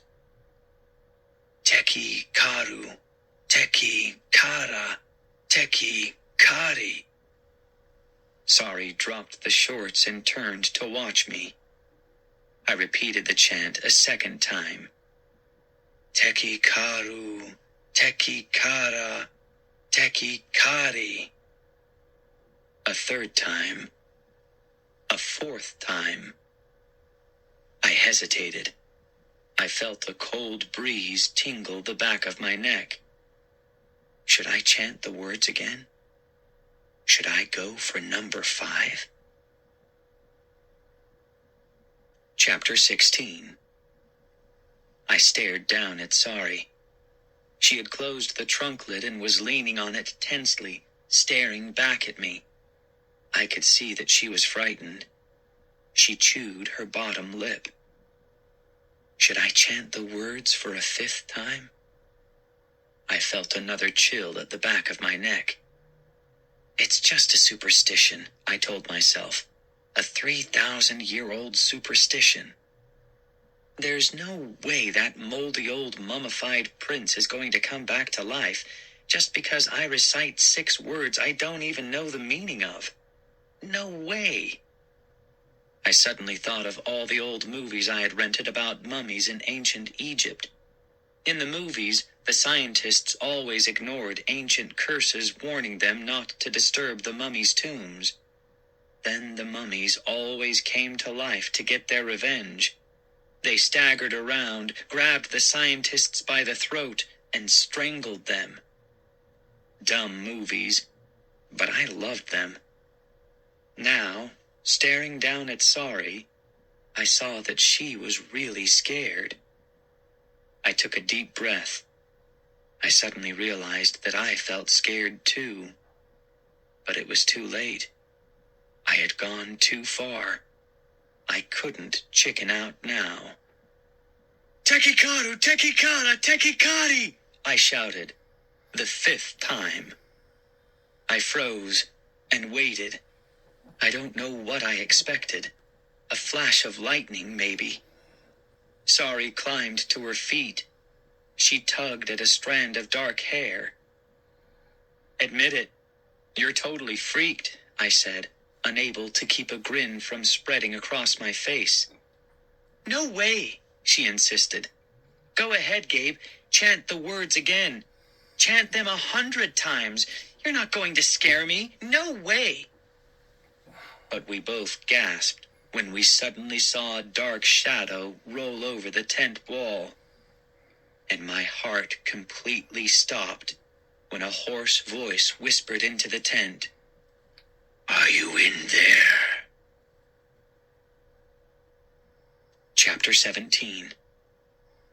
My legs trembled as I stumbled back, closer to Sari. I could see her eyes go wide with surprise and fear. The shadow moved quickly toward the tent opening. We had no time to scream, no time to call for help. Gaping into the darkness, I saw the flap pull open, and a smooth head poked into the tent. Oh! I let out a terrified moan as the dark figure slumped toward us. The mummy is alive! The horrifying thought swept through my mind as I backed away. The mummy is alive! Dr. Fielding! Sorry cried. Huh? I squinted to see better. Yes, it was Dr. Fielding.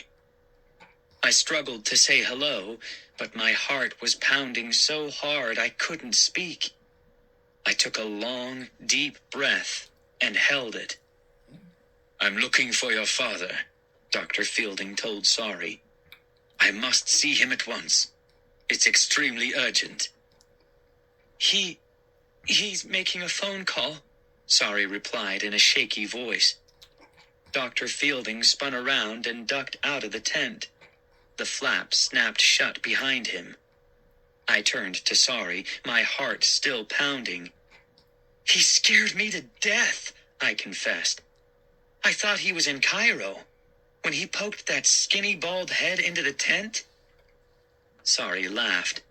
He really looks like a mummy, doesn't he? Her smile faded. I wonder why he's in such a hurry to see Daddy. Let's follow him, I urged. The idea just popped into my head. Yes, let's go.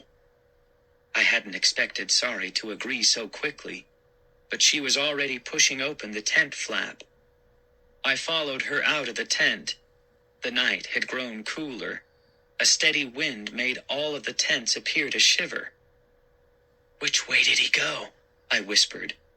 Sorry pointed. I think that's the communications tent at the end. She started jogging across the sand.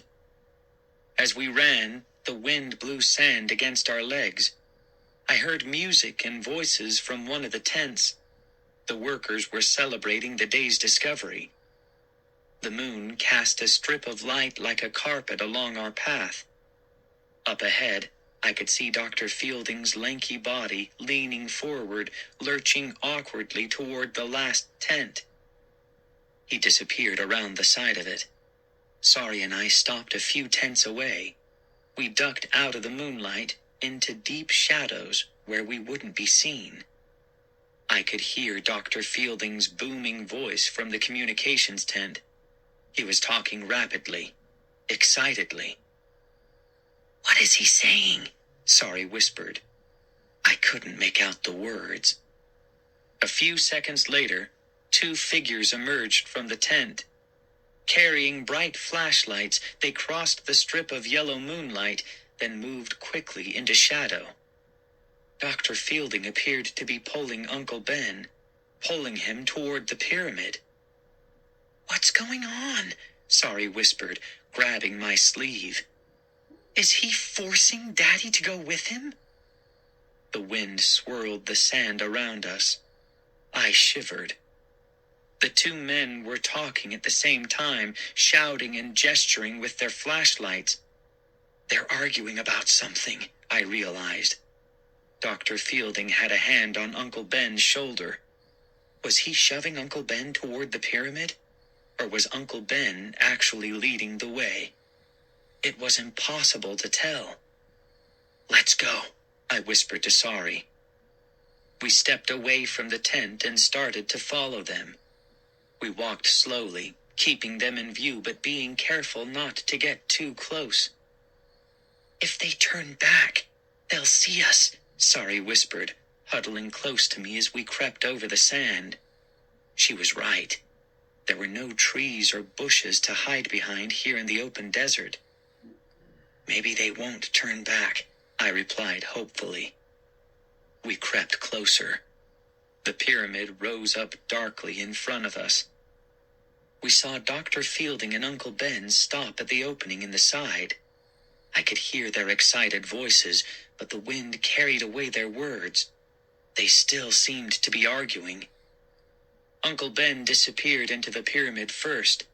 Dr. Fielding went in right behind him. Did he shove Daddy in? Sorry demanded in a shrill, frightened voice. It looked like he pushed him inside. I don't know, I stammered. We made our way closer to the entrance. Then we both stopped and stared into the darkness. I knew we were both thinking the same thing. I knew we both had the same question on our lips. Should we follow them in? Chapter 18. Sorry and I exchanged glances. The pyramid seemed so much bigger at night, so much darker. The gusting wind howled around its walls as if warning us to stay back. We crept behind a pile of stones left by the workers. Let's wait out here for Daddy to come out, Sorry suggested. I didn't argue with her. We had no flashlights, no light of any kind. I didn't think we'd get very far wandering the dark tunnels by ourselves. I pressed up against the smooth stones and stared at the pyramid opening. Sorry gazed up at the half-moon. Thin wisps of cloud floated over it. The ground darkened in front of us. You don't think Daddy is in any kind of trouble, do you? Sorry asked. I mean, he told us he didn't trust Dr. Fielding. And then, I'm sure Uncle Ben is okay, I told her. I mean, Dr. Fielding is a scientist. He's not a criminal or anything. But why did he force Daddy into the pyramid in the middle of the night? Sorry asked shrilly. And what were they arguing about? I shrugged in reply. I didn't remember ever seeing Sorry so frightened. Normally, I would have enjoyed it. She always bragged about how brave and fearless she was, especially compared to me. But there was no way I could enjoy this. Mainly because I was just as scared as she was. It did look as if the two scientists were fighting, and it did look as if Dr. Fielding pushed Uncle Ben down into the pyramid. Sorry crossed her arms over her sweater and narrowed her eyes at the opening. The wind fluttered her hair, blowing strands across her forehead, but she made no attempt to brush them away. What could be so important? She demanded. Why did they have to go into the pyramid now? Do you think something was stolen? Aren't those police officers from Cairo down there guarding the place? I saw the 4 policemen leave, I told her. They piled into their little car and drove away just before dinner. I don't know why. Maybe they were called back to the city. I'm just so confused, Sorry admitted. And worried. I didn't like the look on Dr. Fielding's face. I didn't like the way he was so rude, just bursting into the tent like that, scaring us to death, not even saying hi. Calm down, Sorry, I said softly. Let's just wait. Everything will be okay. She let out a sigh but didn't say anything in reply. We waited in silence. I don't know how much time went by. It seemed like hours and hours. The slivers of cloud drifted away from the moon. The wind continued to howl eerily around the side of the pyramid. Where are they? What are they doing in there? Sorry demanded.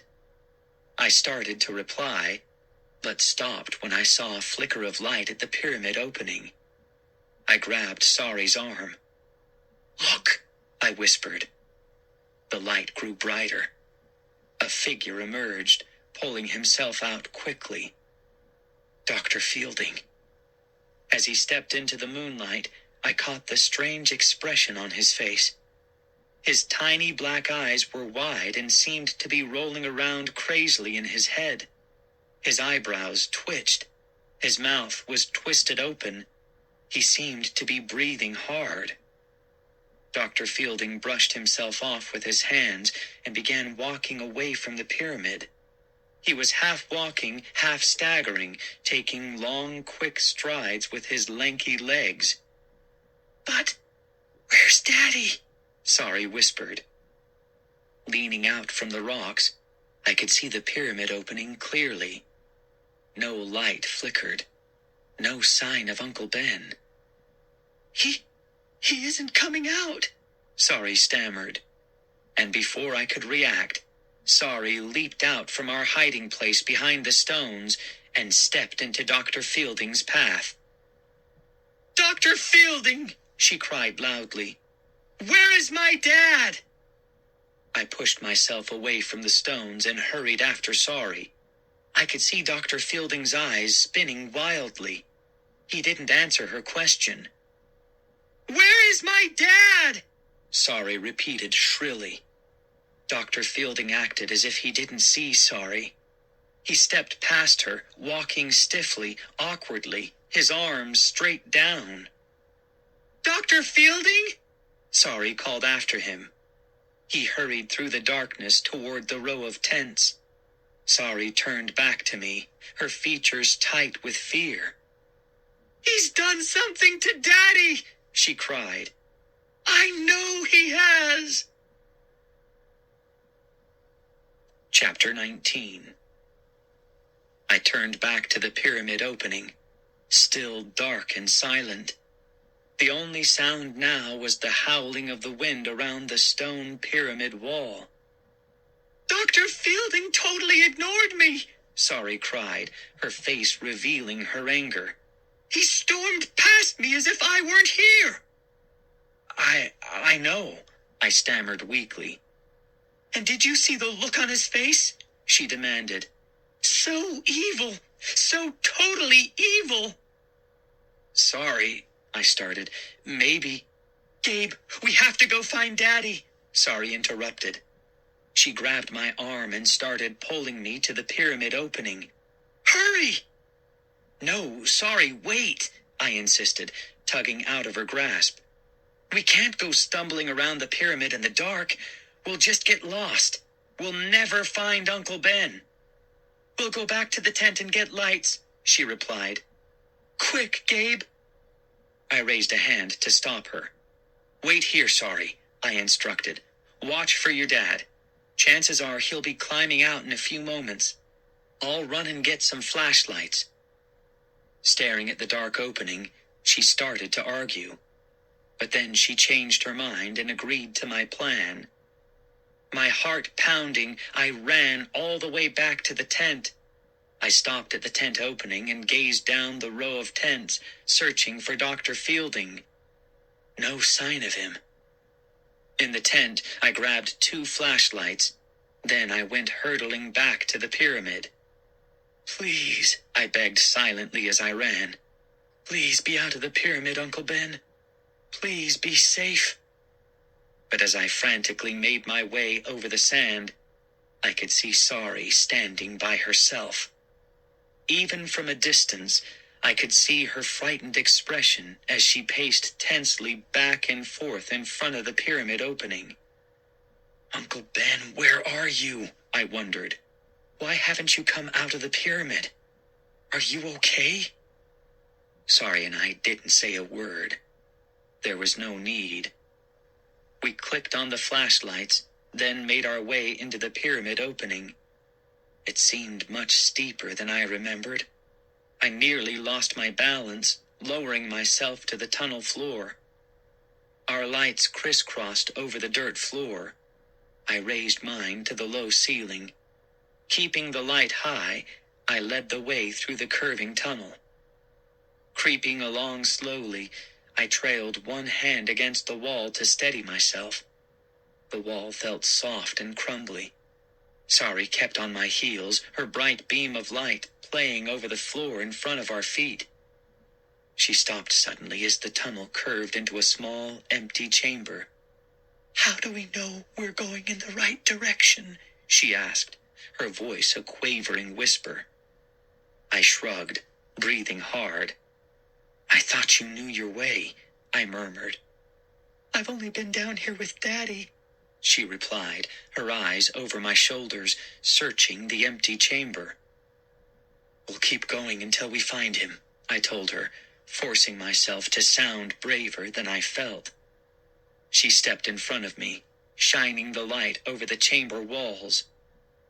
Daddy! She shouted. Daddy! Can you hear me? Her voice echoed down the tunnel.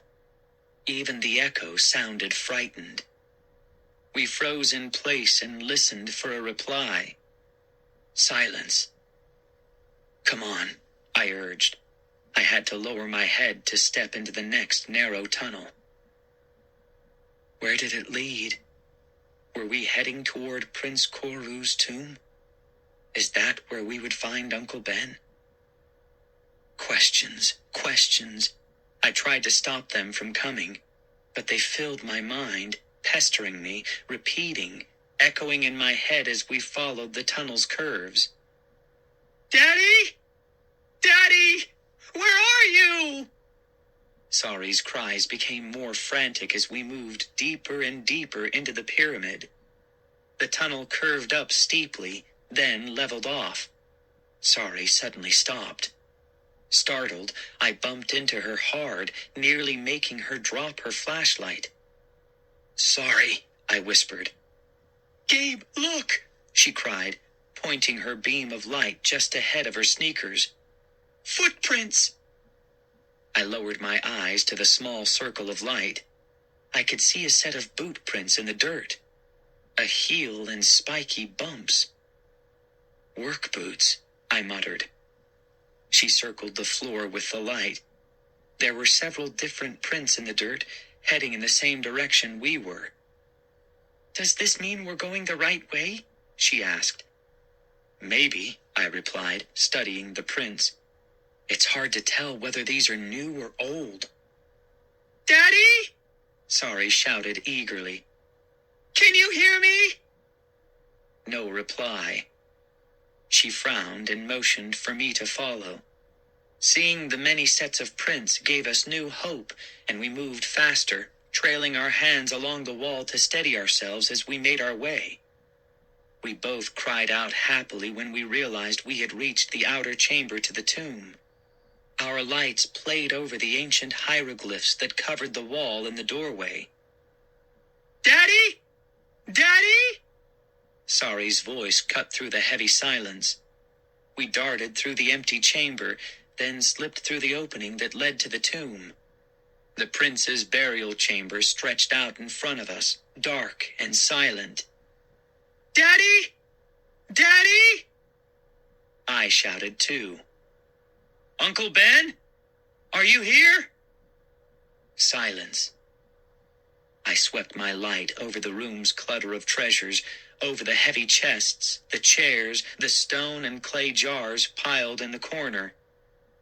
"He isn't here," Sari choked out with a disappointed sob. "Then where did Dr. Fielding bring Uncle Ben?" I asked, thinking out loud. "There's nowhere else in the pyramid that they might come." Sari's light came to rest on the large stone mummy case. Her eyes narrowed as she studied it. "Uncle Ben!" I shouted frantically. "Are you in here somewhere?" Sari grabbed my arm. "Gabe, look!" she cried. Her light remained on the mummy case. I couldn't figure out what she was trying to show me. "What about it?" I demanded. "The lid," Sari murmured. I gazed at the lid. The heavy stone slab covered the case tightly. "The lid is closed," Sari continued, stepping away from me and toward the mummy case. Her light remained on the lid. "Yeah, so?" I still didn't understand. "When we all left this afternoon," Sari explained, "the lid was open. In fact, I remember Daddy telling the workers to leave the lid open for tonight." "You're right," I cried. "Help me, Gabe," Sari pleaded, setting her flashlight down at her feet. "We have to open the mummy case." I hesitated for a second, feeling a wave of cold fear run down my body. Then I took a deep breath and moved to help Sari. She was already pushing the stone lid with both hands. I stepped up beside her and pushed too, pushed with all my might. The stone slab slid more easily than I'd guessed. Working together, Sari and I strained against the lid, pushing. We moved it about a foot. Then we both lowered our heads to peer into the mummy's case and gasped in horror. Chapter 20. "Daddy!" Sorry shrieked. Uncle Ben lay on his back, knees raised, hands at his sides, his eyes shut. Sorry and I shoved the heavy stone lid open another foot. Is he? Sorry stammered. I pressed my hand on his chest. His heart was thumping with a steady beat. He's breathing, I told her. I leaned into the mummy case. Uncle Ben? Can you hear me? Uncle Ben! He didn't move. I lifted his hand and squeezed it. It felt warm, but limp. Uncle Ben! Wake up! I shouted. His eyes didn't open. I lowered the hand back to the bottom of the mummy case. He's out cold, I murmured. Sorry stood behind me, both hands pressed against her cheeks. She stared down at Uncle Ben, her eyes wide with fear. I don't believe this, she cried in a tiny voice.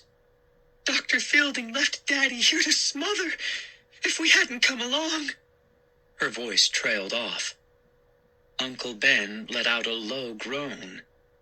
Sorry and I stared down at him hopefully, but he didn't open his eyes. We have to call the police, I told Sorry. We have to tell them about Dr. Fielding. But we can't just leave Daddy here, Sorry replied. I started to reply, but a frightening thought burst into my mind. I felt a shudder of fear roll down my body. Sorry, I started. If Uncle Ben is lying in the mummy case, then where is the mummy? Her mouth dropped open. She stared back at me in stunned silence. And then we both heard the footsteps. Slow, scraping footsteps. And saw the mummy stagger stiffly into the room. Chapter 21. I opened my mouth to scream, but no sound came out. The mummy lurched stiffly through the chamber doorway. It stared straight ahead with its vacant, tarry eyes. Under the ancient layers of tar, the skull grinned at us. Scrape, scrape.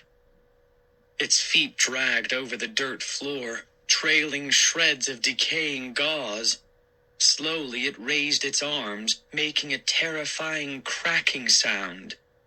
Scrape, scrape. My throat tightened in terror. My entire body began to tremble.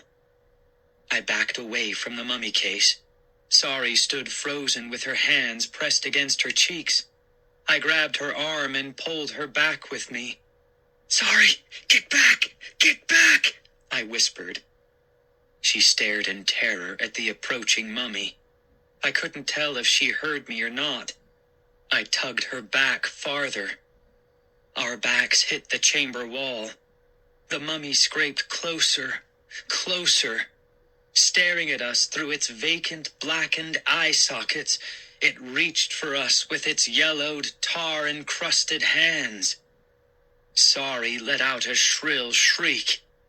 Run! I screamed. Sorry, run! But our backs were pressed against the wall. The mummy blocked our path to the doorway. Moving stiffly, awkwardly, the ancient corpse dragged itself closer. This is all my fault, I declared in a trembling voice. I said the words 5 times. I brought it back to life. What can we do? Sorry cried in a hushed whisper. I didn't have an answer. Uncle Ben! I shrieked desperately. Uncle Ben, help us! But the mummy case remained silent. Even my frantic screams could not awaken my uncle. Sorry and I edged along the chamber wall, our eyes locked on the approaching mummy. Its bandaged feet scraped over the floor, sending up dark clouds of dust as it moved heavily toward us. A sour smell rose over the room. The smell of a 3,000-year-old corpse coming to life. I pressed my back against the cold stone of the chamber wall, my mind racing. The mummy stopped at the mummy case, turned stiffly, and continued lurching toward us. "Hey!" I cried out as an idea burst into my mind. My little mummy hand, the summoner. Why hadn't I thought of it before? It had saved us last year by raising a group of ancient mummies from the dead. Could it also summon them to stop? Could it make them die again? If I raised the little mummy hand up to Prince Koru, would it stop him long enough for Sari and me to escape? It was only seconds away from grabbing us. It was worth a try. I reached into my back jeans pocket for the mummy hand. It was gone. Chapter 22. No! I uttered a surprised cry and frantically grabbed at my other pockets. No mummy hand. "Gabe, what's wrong?" Sari demanded. "The mummy hand, it's gone," I told her, my voice choked with panic. Scrape. Scrape. The foul odor grew stronger as the ancient mummy dragged nearer. I was desperate to find my mummy hand, but I knew there was no time to think about it now. "We've got to make a run for it," I told Sari. "The mummy is slow and stiff. If we can get past it—" "But what about Daddy?" she cried. "We can't just leave him here." "We have to," I told her. "We'll get help. We'll come back for him." The mummy made a brittle cracking sound as it stepped forward, the sound of an ancient bone breaking. But it continued toward us, moving stiffly but steadily, its arms outstretched. "Sari! Run! Now!" I screamed. I gave her a hard shove to get her going.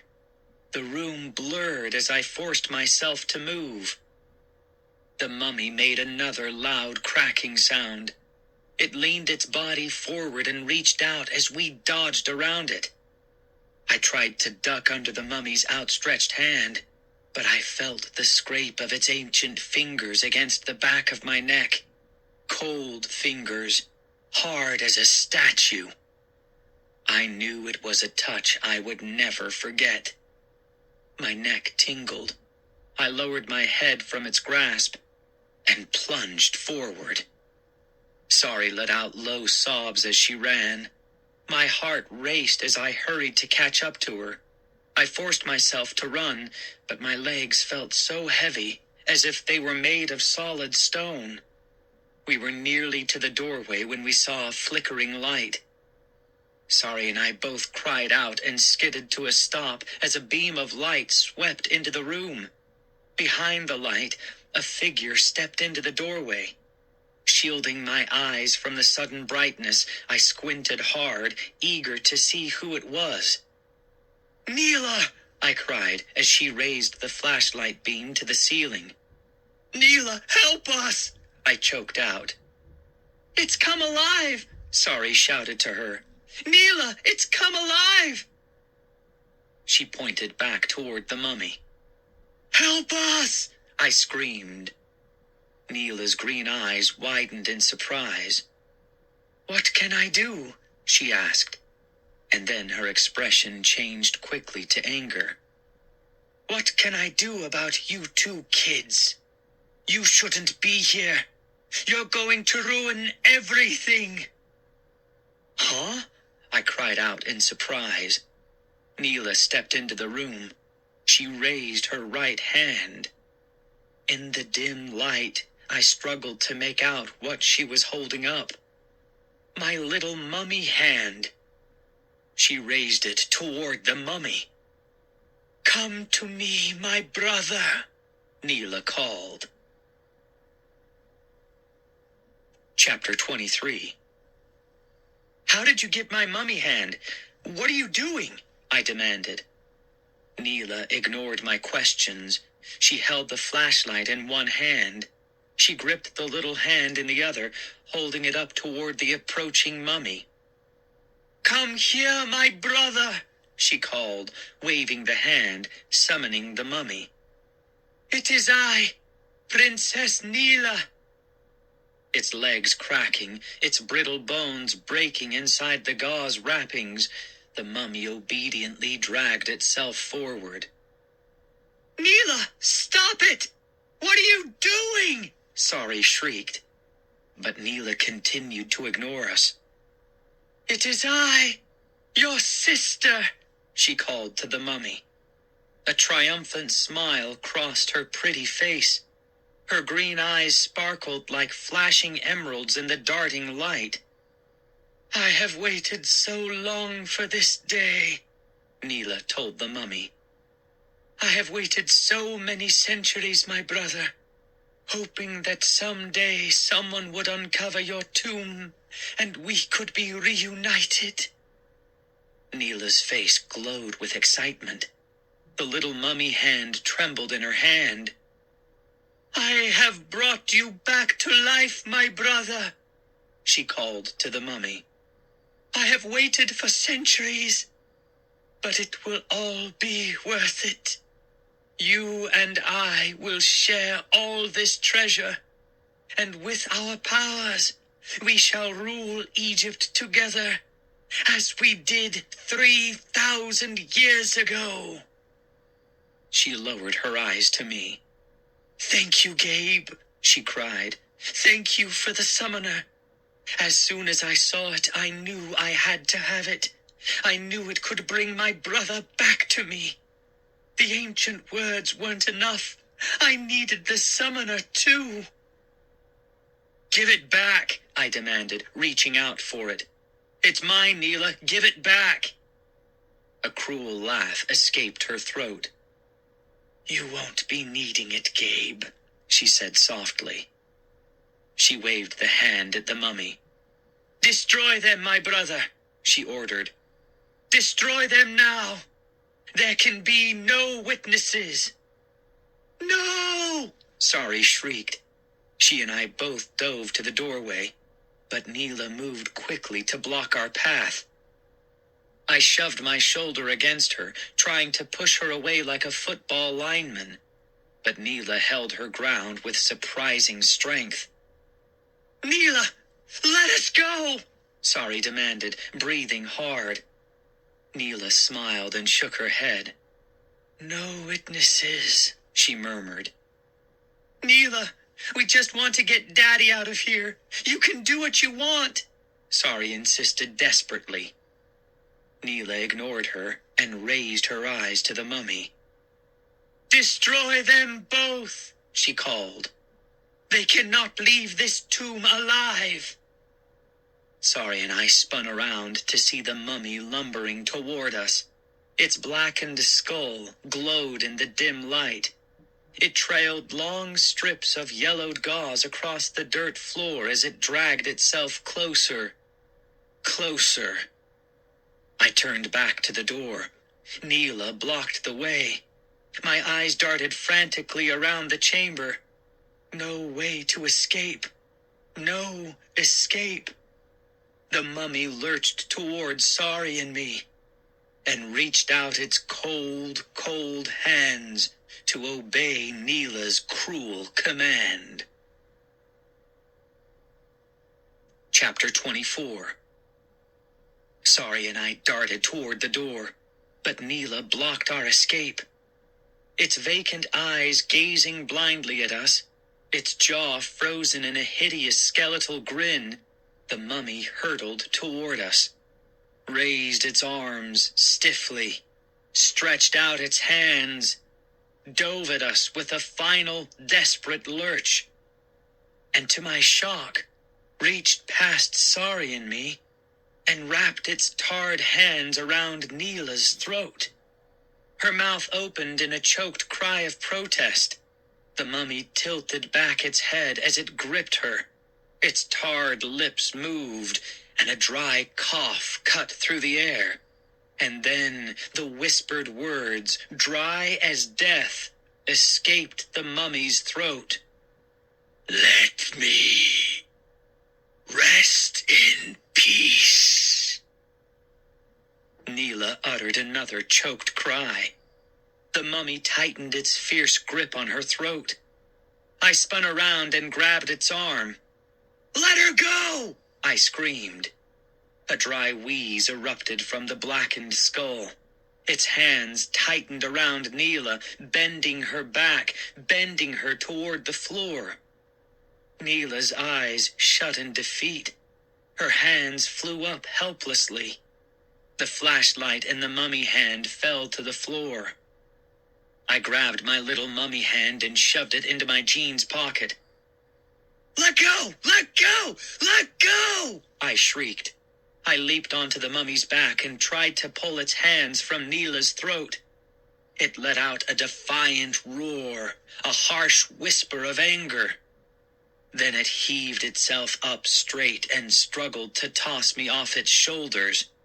I gasped, startled by the mummy's surprising strength. As I started to slide off the mummy's bandaged back, I reached out my hand, grabbing desperately, grabbing air, trying not to fall. My hand grabbed onto Neela's amber pendant. "Hey!" I cried out as the mummy gave a hard toss. I tumbled off. The pendant tore off its chain. It fell from my hand, crashed to the floor, and shattered. "No!"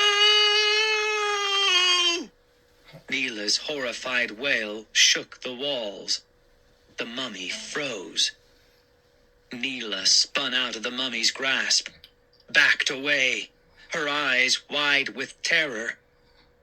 "My life! My life!" she shrieked. She bent and struggled to pick up shards of amber from the floor, but the pendant had shattered into 100 tiny pieces. "My life!" Neela wailed, staring at the smooth pieces in her palm.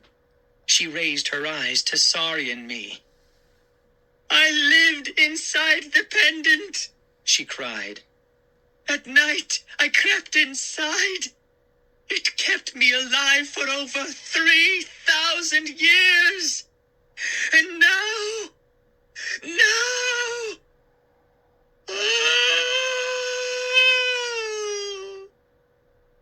As her voice trailed off, Neela began to shrink.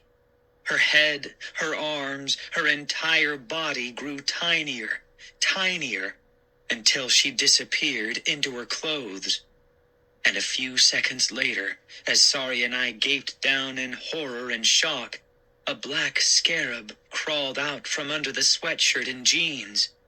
The scarab moved unsteadily at first, then it quickly scuttled away over the dirt floor, disappearing into the darkness. That beetle, Sari stammered. "Is it Neela?" I nodded. "I guess," I said, staring down at Neela's crumpled clothes. "Do you think she was really an ancient Egyptian princess? Prince Koru's sister?" Sari murmured. "It's all so weird," I replied. I was thinking hard, trying to piece it all together, trying to make sense of what Neela had said. "She must have returned to her scarab form every night," I told Sari, thinking out loud. "She crawled into the amber and slept inside it. It kept her alive. Until you smashed the amber pendant," Sari whispered. "Yes," I nodded. "It was an accident," I started, but I choked on my words as I felt a cold hand close on my shoulder and knew that the mummy had grabbed me from behind. Chapter 25. The hand rested on my shoulder. The cold seeped through my t-shirt. "Let go!" I screamed. I spun around, and my heart skipped a beat. "Uncle Ben!" I cried. "Daddy!" Sari leaped forward and threw her arms around him. "Daddy, you're okay!" He pulled his hand off my shoulder and rubbed the back of his head. He blinked his eyes uncertainly and shook his head, still a little dazed.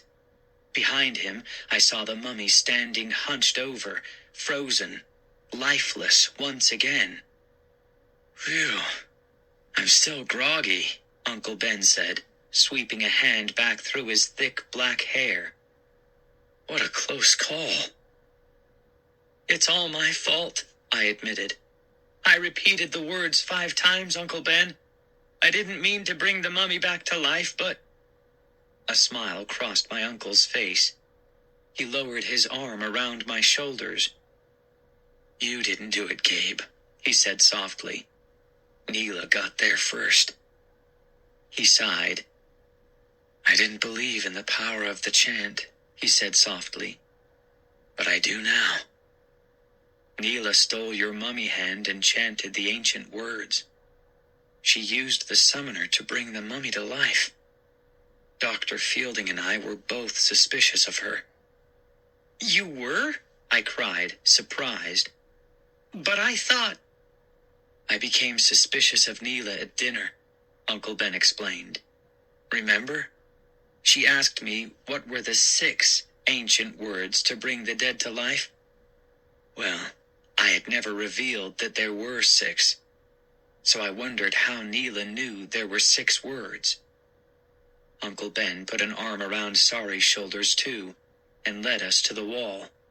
Then he leaned his back against the wall, rubbing the back of his head. "That's why I hurried to the communications tent right after dinner," Uncle Ben continued. "I phoned the Cairo Sun. They had never heard of Neela at the newspaper, so I knew she was a fake." "But we saw Dr. Fielding pull you from the tent," Sari broke in. "We saw him force you into the pyramid and—" Uncle Ben chuckled. "You two aren't very good spies," he scolded. "Dr. Fielding didn't force me to do anything. He had spotted Neela sneaking into the pyramid, so he found me at the communications tent, and the 2 of us hurried to the pyramid to see what Neela was up to. We got there too late," Uncle Ben continued. "She had already brought the mummy to life. Dr. Fielding and I tried to stop her. She hit me over the head with her flashlight. She dragged me to the mummy case. I guess she stuffed me inside." He rubbed his head. "That's all I remember. Until now. Until I awoke and saw Neela turn into a scarab." "We saw Dr. Fielding hurry out of the pyramid," Sari reported. "He walked right past me. He had the weirdest look on his face and—" She stopped, and her mouth dropped open. We all heard the sounds at the same time. The scraping of feet on the floor outside the burial chamber. My heart jumped to my throat. I grabbed Uncle Ben's arm. The footsteps dragged closer. More mummies. More mummies brought to life, staggering toward the prince's tomb. Chapter 26. I reached into my jeans pocket for my little mummy hand. Pressing my back against the wall, I raised my eyes to the chamber doorway and waited. Waited for the mummies to appear. But to my surprise, Dr. Fielding burst into the room, followed by 4 dark uniformed police officers, hands at their gun holsters. "Ben, are you okay?" Dr. Fielding called to my uncle. "Where is the young woman?" "She escaped," Uncle Ben told him. How could he explain that she had turned into a bug? The police explored the chamber warily. Their eyes came to rest on the mummy, frozen in place near the doorway. "I'm so glad you're okay, Ben," Dr. Fielding said, placing a hand warmly on Uncle Ben's shoulder. Then he turned to Sari. "I'm afraid I owe you an apology, Sari," he said, frowning. When I ran out of here, I must have been in shock. I remember seeing you outside the pyramid, but I don't remember saying anything to you. That's okay, Sari replied quietly. I'm really sorry if I frightened you, Dr. Fielding told her. Your dad had been knocked unconscious by that crazy young woman, and all I could think about was calling the police as fast as possible. Well, the excitement is over, Uncle Ben said, smiling. Let's all get out of here. We started toward the doorway, but a police officer interrupted. Could I just ask one question? He asked, staring at the upright mummy in the center of the floor. Did that mummy walk? Of course not, Uncle Ben replied quickly, a grin spreading over his face. If it could walk, what would it be doing in this dump? Well, once again, I turned out to be the hero of the day. And, of course, later in the tent, I wasted no time in bragging about my courage to Sari. Sari had no choice. She had to sit there and take it. After all, I was the one who had stopped the mummy and turned Neela back into a beetle by smashing her pendant. At least you're not too conceited, Sari shot back, rolling her eyes. Lame. Really lame. Well, that scarab crawled away and disappeared, she said. An evil smile crossed Sari's lips. I'll bet that bug is waiting for you, Gabe. I'll bet it's waiting for you in your cot, waiting to bite you. I laughed. Sorry, you'd say anything to try to scare me. You just can't stand the idea that I'm the hero. You're right, she replied dryly. I can't stand the idea. Good night, Gabe. A few minutes later, I was in my pajamas and ready for bed. What a night! What an amazing night! As I slid into the cot and pulled up the covers, I knew it was a night I would never forget. Ouch!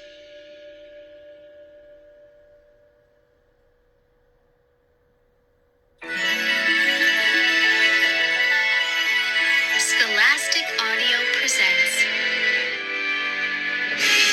Goosebumps Horrorland 4: The Scream of the Haunted Mask by R.L. Stein, read by Kate Simses. Chapter 1. I clicked on the basement light, then I gripped the iron banister and took a step down. The stair creaked beneath me. It sounded like a squeaking mouse. I took another step, squinting into the yellow light. The cold stairs chilled my bare feet. I lifted my long nightshirt so I wouldn't trip over it as I made my way down. In sleep, my straight brown hair had fallen over my face. I brushed it back over my shoulders. My hand trembled with fear. I heard a hum in the basement as the furnace clicked on. Another stair squeaked beneath me. I stopped halfway down. What am I doing? Did I say the words out loud, or did I only think them? Why was I creeping down to the basement in the middle of the night? It wasn't my idea. I didn't want to do it. I was being pulled against my will. Carly Beth, Carly Beth. As if the terrifying mask was calling my name. The ugly, haunted mask that tried to ruin my life, tried to destroy my brain, tried to turn me evil. And now it was calling me, forcing me down the stairs and across the cold basement floor. Carly Beth, Carly Beth. I knew I wasn't dreaming. My fright was too real. I switched on the ceiling light.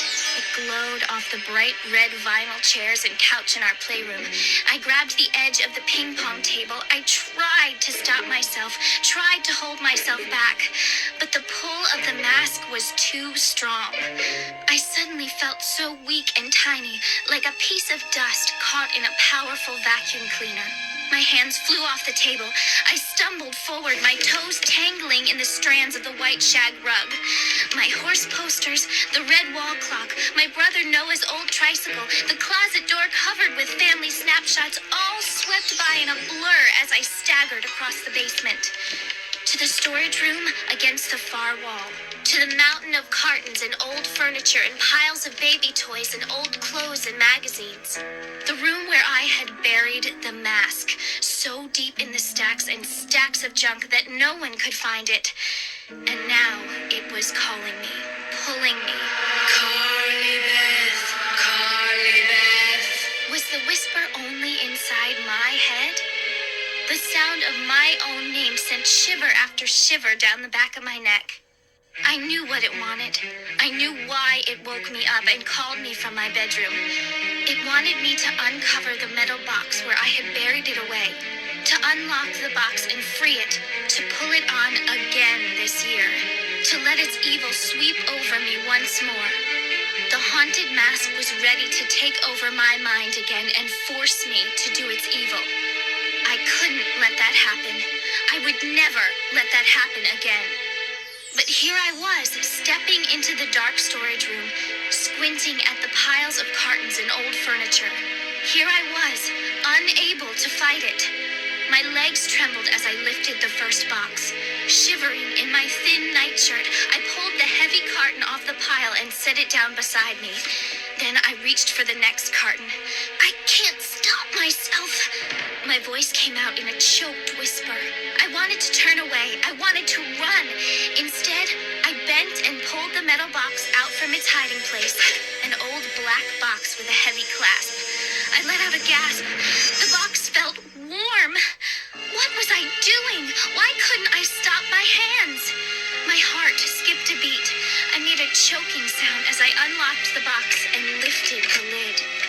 Folded inside the box, the mask let off a green glow. I gaped at the two crooked rows of fangs. The fat, rubbery lips grinned up at me. Stop, Carly Beth, stop! Don't do it! I pleaded with myself. But I was no longer in control. I wrapped one hand around the bumpy, bald head of the mask and lifted it from the box.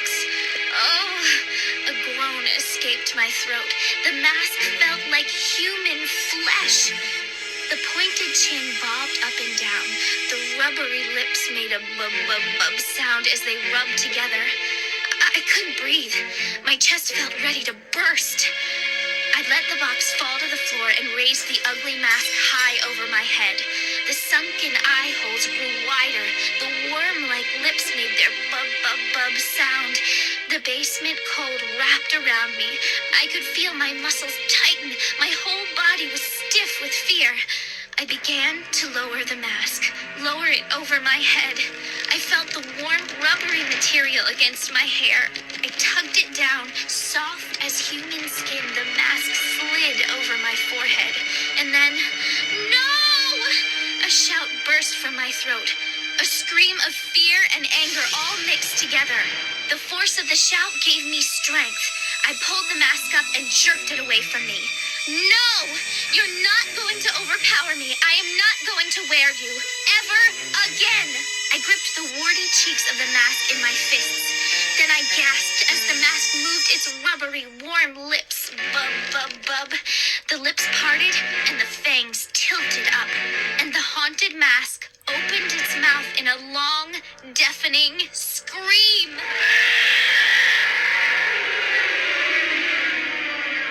Chapter 2. The next afternoon, my friend Sabrina Mason followed me onto the bus. We rode it every day to our after-school job. Carly Beth, are you okay? Sabrina asked, swinging her backpack off her shoulders. You look like something my cat coughed up. I laughed. Why don't you say what you really think, Sabrina? Sabrina and I have been best friends since 3rd grade, so we can almost always say what's on our minds without either of us getting hurt. We're both 12, but Sabrina looks at least 16. She's tall and dark and graceful and sophisticated looking, with long black hair and enormous black eyes. I'm stuck with this little pixie face, a tiny stub of a nose, and a skinny mouse body. I'm actually a month older than Sabrina, but people think I'm her younger sister. The bus started up with a bump. Sabrina and I spilled headfirst into the nearest seats. We dropped our backpacks on the floor in front of us.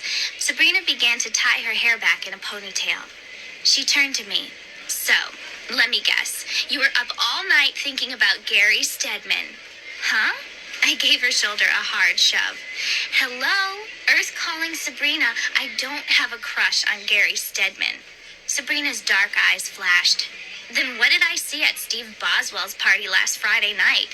I could feel my cheeks turning hot. I knew I was blushing. I wish I could do something about that. Is there a way to learn how to keep your face from turning red? Sabrina, don't be a rat, I said. Total truth? He tried to kiss me and his braces cut my lip. We both laughed. The bus hit a bump and it made me hiccup. Sabrina tugged at the brown suede vest she wore over 2 t-shirts. She's really into clothes these days. I mainly pull on jeans and anything I can find in my t-shirt drawer. So, Carly Beth, if you weren't up all night thinking about the Stedman, why the dark rings under your eyes? I'm serious. You've been totally pale and droopy all day. I sighed and stared out the stained bus window. The sidewalks were covered with a deep blanket of brown leaves scuttling in the wind. We rolled past the library with its tall white columns, then past Romer's flower store with a wheelbarrow of yellow and orange flowers in front. Should I tell Sabrina the truth? Yes, I decided. I couldn't tell anyone else about what happened last night. No one would believe it. Mom would just tell me to stop watching the Sci-Fi Channel. But Sabrina was there that Halloween. She saw the haunted mask. She saw what happened to me when I wore it. Sabrina believed. So I told her the whole story. How I woke up wide awake at 3 a.m, how I couldn't stop myself. I was pulled to the basement, forced to open the box and take out the ugly mask. Speaking in a hushed voice, I told her how I started to pull it down over my head, and how I finally found the strength to rip it off and shove it away. My voice trembled as I told Sabrina how it took all my strength to stuff the screaming mask back into its box. It didn't stop screaming until I closed the box tight, and by the time I went back upstairs, it was almost time to get ready for school. I was breathing hard when I finished telling Sabrina the story, and I could feel that my face was still bright red. Sabrina had her hand on my arm. She shook her head. "Listen to me, Carly Beth," she whispered. "You have to get that mask out of your house. You are really scaring me." I swallowed. My mouth suddenly felt very dry. "But where can I take it?" I asked. "I don't want anyone to find it." "Take it anywhere," Sabrina said, squeezing my arm. "Bury it in the woods. Throw it in the river." "But what if it floats?" I said. "What if someone fishes it out and puts it on? I can't let that happen to anyone else, Sabrina. It's too horrifying. When I wore it, it changed me. You remember, I turned angry and evil. We couldn't pull it off. The mask attached itself to my skin." "Shh," she raised a finger to her lips. "Of course I remember," she said. She held up both hands, her plastic bracelets rattled. "Look, I'm shaking. I'm shaking all over. That's why you have to get that thing out of your house." The bad memories flooded over me. "You can only defeat it with a symbol of love," I muttered. Sabrina stared at me. "Huh?" "Remember," I said, "I found a symbol of love. That's the only way to remove the mask from your face and stop its evil." Sabrina shuddered. "Can we stop talking about it? You are totally creeping me out. Change the subject. I want to hear more about Gary Stedman." But I couldn't stop. "Only one good thing came from that Halloween," I said. "The haunted mask changed me. After all that horror, I'm not the same person anymore." Sabrina rolled her eyes. "It's true," I insisted. "You remember, I was the class scaredy cat. I was afraid of my own shadow, really. But after defeating that evil mask, I'm different, Sabrina. I'm not scared anymore." And then something warm and dry curled around my neck. A snake with glowing yellow eyes slid around my throat. It raised its head and opened its jaws wide. Chapter 3. The snake jerked its head back and closed its jaws. I heard laughter behind me. I wrapped my fingers around the snake and gently pulled it off my neck. Then I turned to the two boys in the seat behind me. "Scared you?" Chuck Green shouted. He and his buddy Steve Boswell hee-hawed some more and touched Knuckles. I ran my fingers up and down the snake, petting it lightly. Then I handed it back to Chuck. "I knew you brought Herbie in for science class today," I told him. "No big deal." I twisted around in the seat so I could look at the two of them. "Your jokes are lame. Give it up, dudes. You can't scare me anymore." For some reason, they thought that was a riot. "You look like two grinning baboons," Sabrina said. They started scratching their armpits and ee like monkeys. Chuck and Steve aren't related, but they look like brothers. They're both tall and thin with straight brown hair, dark brown eyes, and the same goofy grin. They dress alike, too. They always wear baggy faded jeans and black long-sleeve t-shirts. I don't know why, but all they want to do is scare me and make me scream. They just don't realize how different I am now. Steve leaned over and messed up my hair. "It's almost Halloween," he said. "Are you going to hide under your bed this year till it's over?" Chuck hee-hawed some more, like it was a real funny joke. Sabrina and I both rolled our eyes. "I just saw something kind of scary," I said. "Like what?" Steve asked. I pointed out the window. "Wasn't that your house that went by 3 or 4 blocks ago?" "Huh?" They both jumped up, grabbed their backpacks, and went running to the front of the bus. "Hey, stop! Stop!" Sabrina and I laughed as they scrambled off the bus. We waved out the window as the bus pulled away. "They're totally immature," Sabrina said. "Like, shouldn't they be repeating 4th grade or something?" I smoothed my hair down with both hands. Then I settled back in the seat. I could still feel the chill of the snake on my neck. Sabrina waved to someone out the window. Her plastic bracelets jangled. Then she turned away and started saying something to me. But I couldn't hear her.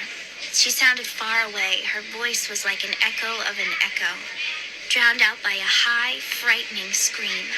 The scream of the haunted mask. I struggled to hear Sabrina, but I couldn't shut out the mask's shrill wail. Couldn't shut it out. Couldn't shut it out. I covered my ears, hoping it would stop. "What's wrong, Carly Beth?" Sabrina gripped my hands and started shaking me. "What's wrong?" "Don't you hear it too?" I cried. She squinted at me. "Hear what?" No. Is it inside my head now? What am I going to do? Chapter 4. Sabrina and I climbed off the bus at the last stop. The screaming in my ears had faded, but I felt a little dizzy and weird. I took a long, deep breath. The air smelled so fresh here at the farm on the edge of town. It smelled like cut grass and autumn leaves and flowers. Sabrina and I started walking up the gravel path to the tall white farmhouse. The windows in the front of the house glowed red in the late afternoon sun.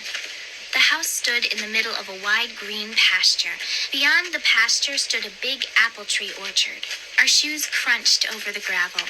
We passed the red and white sign that read, "Tumbledown Farms." A cool October breeze rattled the sign. A bunch of squawking blackbirds perched on the satellite dish behind the house. High in the sky, I saw a red hawk swoop low, then float up again. The wind made the tall pasture grass tilt one way, then the other. "Almost Halloween," Sabrina muttered, leaning into the wind. "We have to think of some Halloween projects for the little beasts." Our new job was helping Mrs. Lang take care of 8 kindergarten kids in the Tumbledown Farms after-school program. "Don't call them beasts," I scolded. "I think they're cute." "Cute?" Sabrina's dark eyes flashed. "Do you call stuffing crayons up your nose cute?" "Only Jessie did that," I said. "And we got the crayons out with only a little crying, didn't we?" "Mrs. Lang says there's one bad apple in every bushel," Sabrina said. I shook my head. "Jessie's not a bad apple. He's only 5. "Colin is my favorite," Sabrina said. He's like a miniature old gentleman. If you tell him to do something, he gives you a sharp salute and then he does it. Colin still sucks his thumb, I said. She shrugged. No one's perfect. Angela is perfect, I said.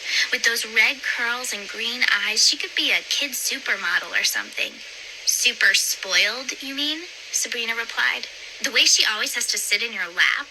She's sweet, I said. You're just jealous. We climbed up the wooden steps to the front porch and scraped our shoes on the welcome mat. I could hear the kids' voices inside, high and shrill. Some kind of argument. I could hear Jesse trying to outshout the others. Tumbledown Farms is one of the oldest farms in the state. My dad told me it used to be a real working farm where they grew potatoes and tomatoes and corn and a lot of other crops. But the farm family sold it and moved away a long time ago. Now it's a place people go to on weekends, almost like a theme park. There's the apple orchard, a petting zoo, 2 restaurants, an art gallery, a big souvenir shop, hay rides, and a kids club. I pushed open the door and we stepped into the front room. Warm air washed over my face. I took a deep breath. The house smelled like chocolate. Mrs. Lang always bakes cookies on Friday. Give me it! Give me it! I heard Jessie shouting from the playroom.